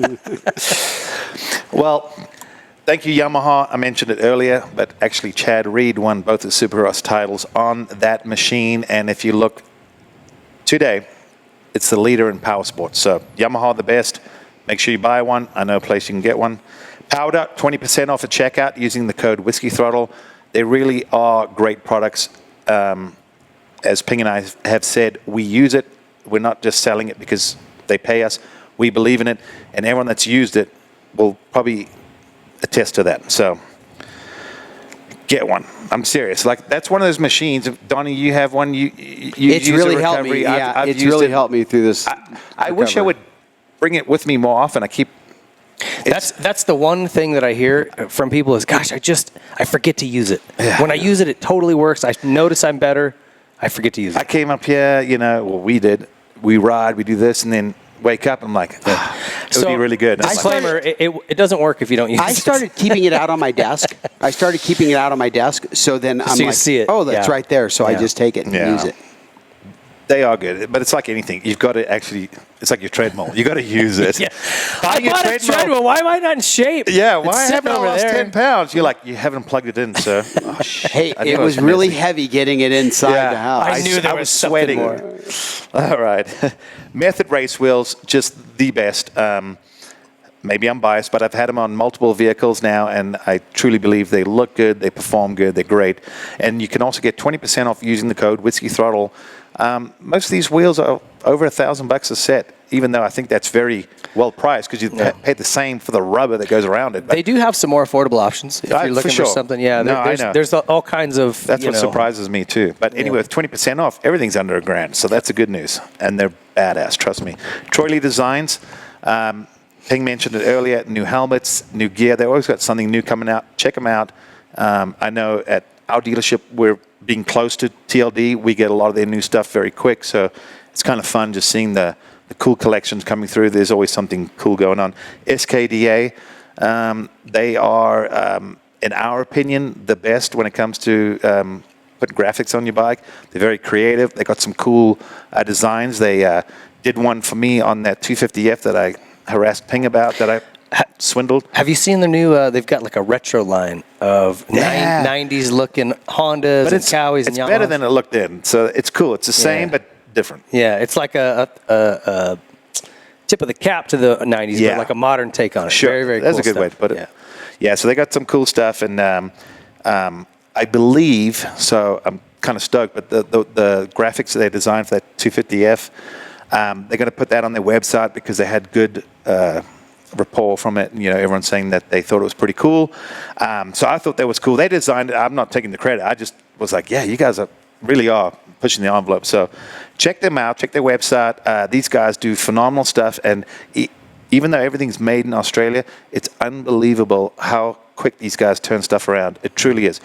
I can speak firsthand. So check them out. SKDA. Best stuff. Get some Whiskey Throttle graphics. They are pretty trick, and they've got them in colorways that'll match any bike that you run. So Dunlop, you just don't be a dick to your bike. Just put those on your bike. I'm telling you, Ping's got his. I've ridden a few varieties, and I just think that they're pretty good in general. And I've ridden other brands. I'm not going to mention names, but Dunlop they get it. Mm-hmm. I think what they learn and the feedback from racing, they put into multiple tires. I think I ride a little bit different. So I've used some different tires. I'm like, I agree with you. And then at times I'm like, 53 is also good. 53 rear? Front. That's what I like, 53 front. Oh, you mean sorry. the 33? Yeah. Sorry, I had the other way around. Some of it may be the way you ride, I put some emphasis on my front. So sometimes I feel like, man, that's good, but Yeah, it's different strokes for strokes for different folks. I know the sidewall in the 53 is more forgiving. Forgiving. So Yeah. if you have little chatter coming in, it absorbs a lot of that. Where the 33, you'll feel a little more of it.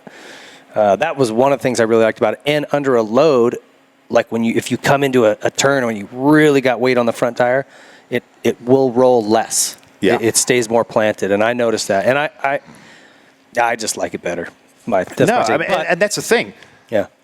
They have options. Yeah. So Yeah. if you don't like this I one, will try tell you another this. one. I don't know if there's ever been another tire that's more all around than the MX-33 rear. You can run that. I mean, guys are running that in Supercross. I agree. Hard I would have packs, to agree with that Even one. in Salt Lake, where it's hard as a rock and slick, they're running that 33 rear, or the race version of it. They It's just a never little stop softer. developing, and that's the key, right? They don't like. Yeah. It's like they're always developing a tire just to try to get better and better. Yeah. Well, it's also hard to develop if you're not really involved in the sport. So, they are heavily involved and they keep reinvesting. Anyway, I'm just a huge fan of Dunlop. We sell the shit out of it at the shop. When people come, some people want something cheaper and you get what you pay for, but most people, if they're into moto, they buy Dunlop. Trust me on that one. I always say trust me. Anyway. Trust me. You just got to trust me. Yeah, just don't question me. Just trust me. Adidas, they make good shoes. We'll leave it at that. And great clothing. Sportswear, wear it all the time. Pro Circuit, they race, they win. Be interested to see how this pans out going in the outdoors, but Pro Circuit, really looking good at the moment.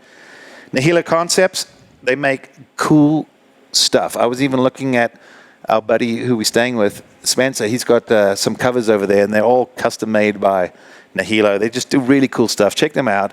If you're a bit of a geek like I am about just cool random stuff, yeah, they just nail it. Sorry. Oh, did I miss Pro Circuit? I did. Pro Circuit. No, you mentioned them. Yep. Seat Concepts. Yep, trust me. Yep, trust me, I mentioned them. They race, they win. Seat Concepts, don't be a dick to your ass. They make some cool seats. I promise you, as someone that's a little overweight and lazy, I sit a lot, so I ride my dual sport, and I have a seat from them. Trust me. It's like a sofa. It's really nice. Trust him. Yeah. It is. I borrowed his bike. They're amazing. So I know. Fire Department Coffee. I know Ping loves them. I love their brand. I love what they do. I love their brand. Chad seemed pretty pumped on his little gift. For a multimillionaire, it's cool that a bag of coffee and a cup made him happy. But those guys do cool stuff. Seriously, like Ping said, if you drink coffee, buy from people that are involved, that support and do cool things, and they support injured firefighters and their families. So a really cool thing. And for me, someone that he brought them on, I'm just pumped they're a part of this. They do cool stuff. And I don't know, I just feel like they fit with us and it's cool. So please support them. Don't get Starbucks crap. Seriously. Trust me. Specialized. Best bikes ever. Ping Road earlier. I didn't make it. Altitude gets to me sometimes, so I was struggling. But he had an epic. Oh, they even have an epic. Nice play on words. Oh, that was accidental, but I'll claim it. They have an epic. But he had an epic ride this morning on the Levo, right? Levo, yeah. And we usually ride the Kenevo. But anyway, Specialized, check them out. They just had some record-breaking months because people at home had some money. They bought the best. But they're restocking with so many cool new models. Go to their website. Trust me. OGO, best bags ever. I'll leave it at that. Paleo Ranch Food. Donnie and Ping are investors. I've had some of their food. I've been to Walmart and purchased it. Their jerkies. They have some good stuff. Go check it out. And then finally, Langston Motorsports. If it wasn't for them, I wouldn't be here. They wouldn't be there. Hey, I want to say thanks to Spencer and Steve and his family for having us. Big thank you. I'm sure a lot of you have seen riders showing videos of being up in Utah at the Flying Horse Ranch, and that is Flying Iron Horse Ranch. Iron Horse, sorry, Flying Horse. It's their facility. They're actually got another property. They're trying to build. They have a national track built. They're in a little issue with the county, but looking at maybe potentially having a national there. These people Davey love Coombs came out and sport. said he would love to, and they had all that, but they're dealing with the council. But when we were up there, it would be epic if they had a race. Unreal. The dirt that they bring in, the way they do it, these guys are like almost OCD, but in a good way. Yeah, Spencer has done some builds for us. You might remember the KTM 150 we shot maybe a year ago. We did a KX 125 that he built. We were up here shooting. You can go online and see it now over at Vital MX. A KTM 350 that's incredible. Incredible. GL and I both rode it. It's amazing. Even at altitude, that thing barked. I don't want to give away what we've got next. He's about 3/4 of the way through another Dude, bike. I can sit and look at the stuff that he's done like all day long. Hands down, I've never seen more finely finished project Just bikes. the most beautiful stuff I've ever seen in my life. Yeah. Everyone's going to be going nuts because every time we talk about how cool these bikes are, Ping and I are looking off behind the camera, but you might have to take a couple little... Yeah, you know, we can't show that one yet. Hey, I'm building this one will be up at Vital. I'm building that KX 500, and it's like, it's not even going to be... I know. He bums you out a little bit. It's not even going to be on the same planet. Donnie's like, dude, I'm going to do everything. And then he comes in, he's like, well... I'm doing nothing. Okay, I'm going to do a lot of the things. The bike will be rideable, as mine will be. This is a $20,000 KTM 350. If you want to see what that looks like, head over to Vital MX. You can see that video. His bike he calls 50 Shades of Grey. It's sexy. So it's amazing. Big thank you to them. They let us stay here, took us out riding. I mean, just awesome people. Yeah. His father, Steve, was an old Team Green rider back in the 90s, 80s. Yeah. But just an awesome family. So appreciative of their support. Yeah. They really love this sport. Yes. Like, talk about dedication. We need more people like them. Yeah, absolutely. Yeah. Absolutely. All right. Well, thank you, boys. Big thank you to Chad Reed for making it on. We'll work on scheduling for part 2. Appreciate you guys listening and watching. And we'll see you next time out.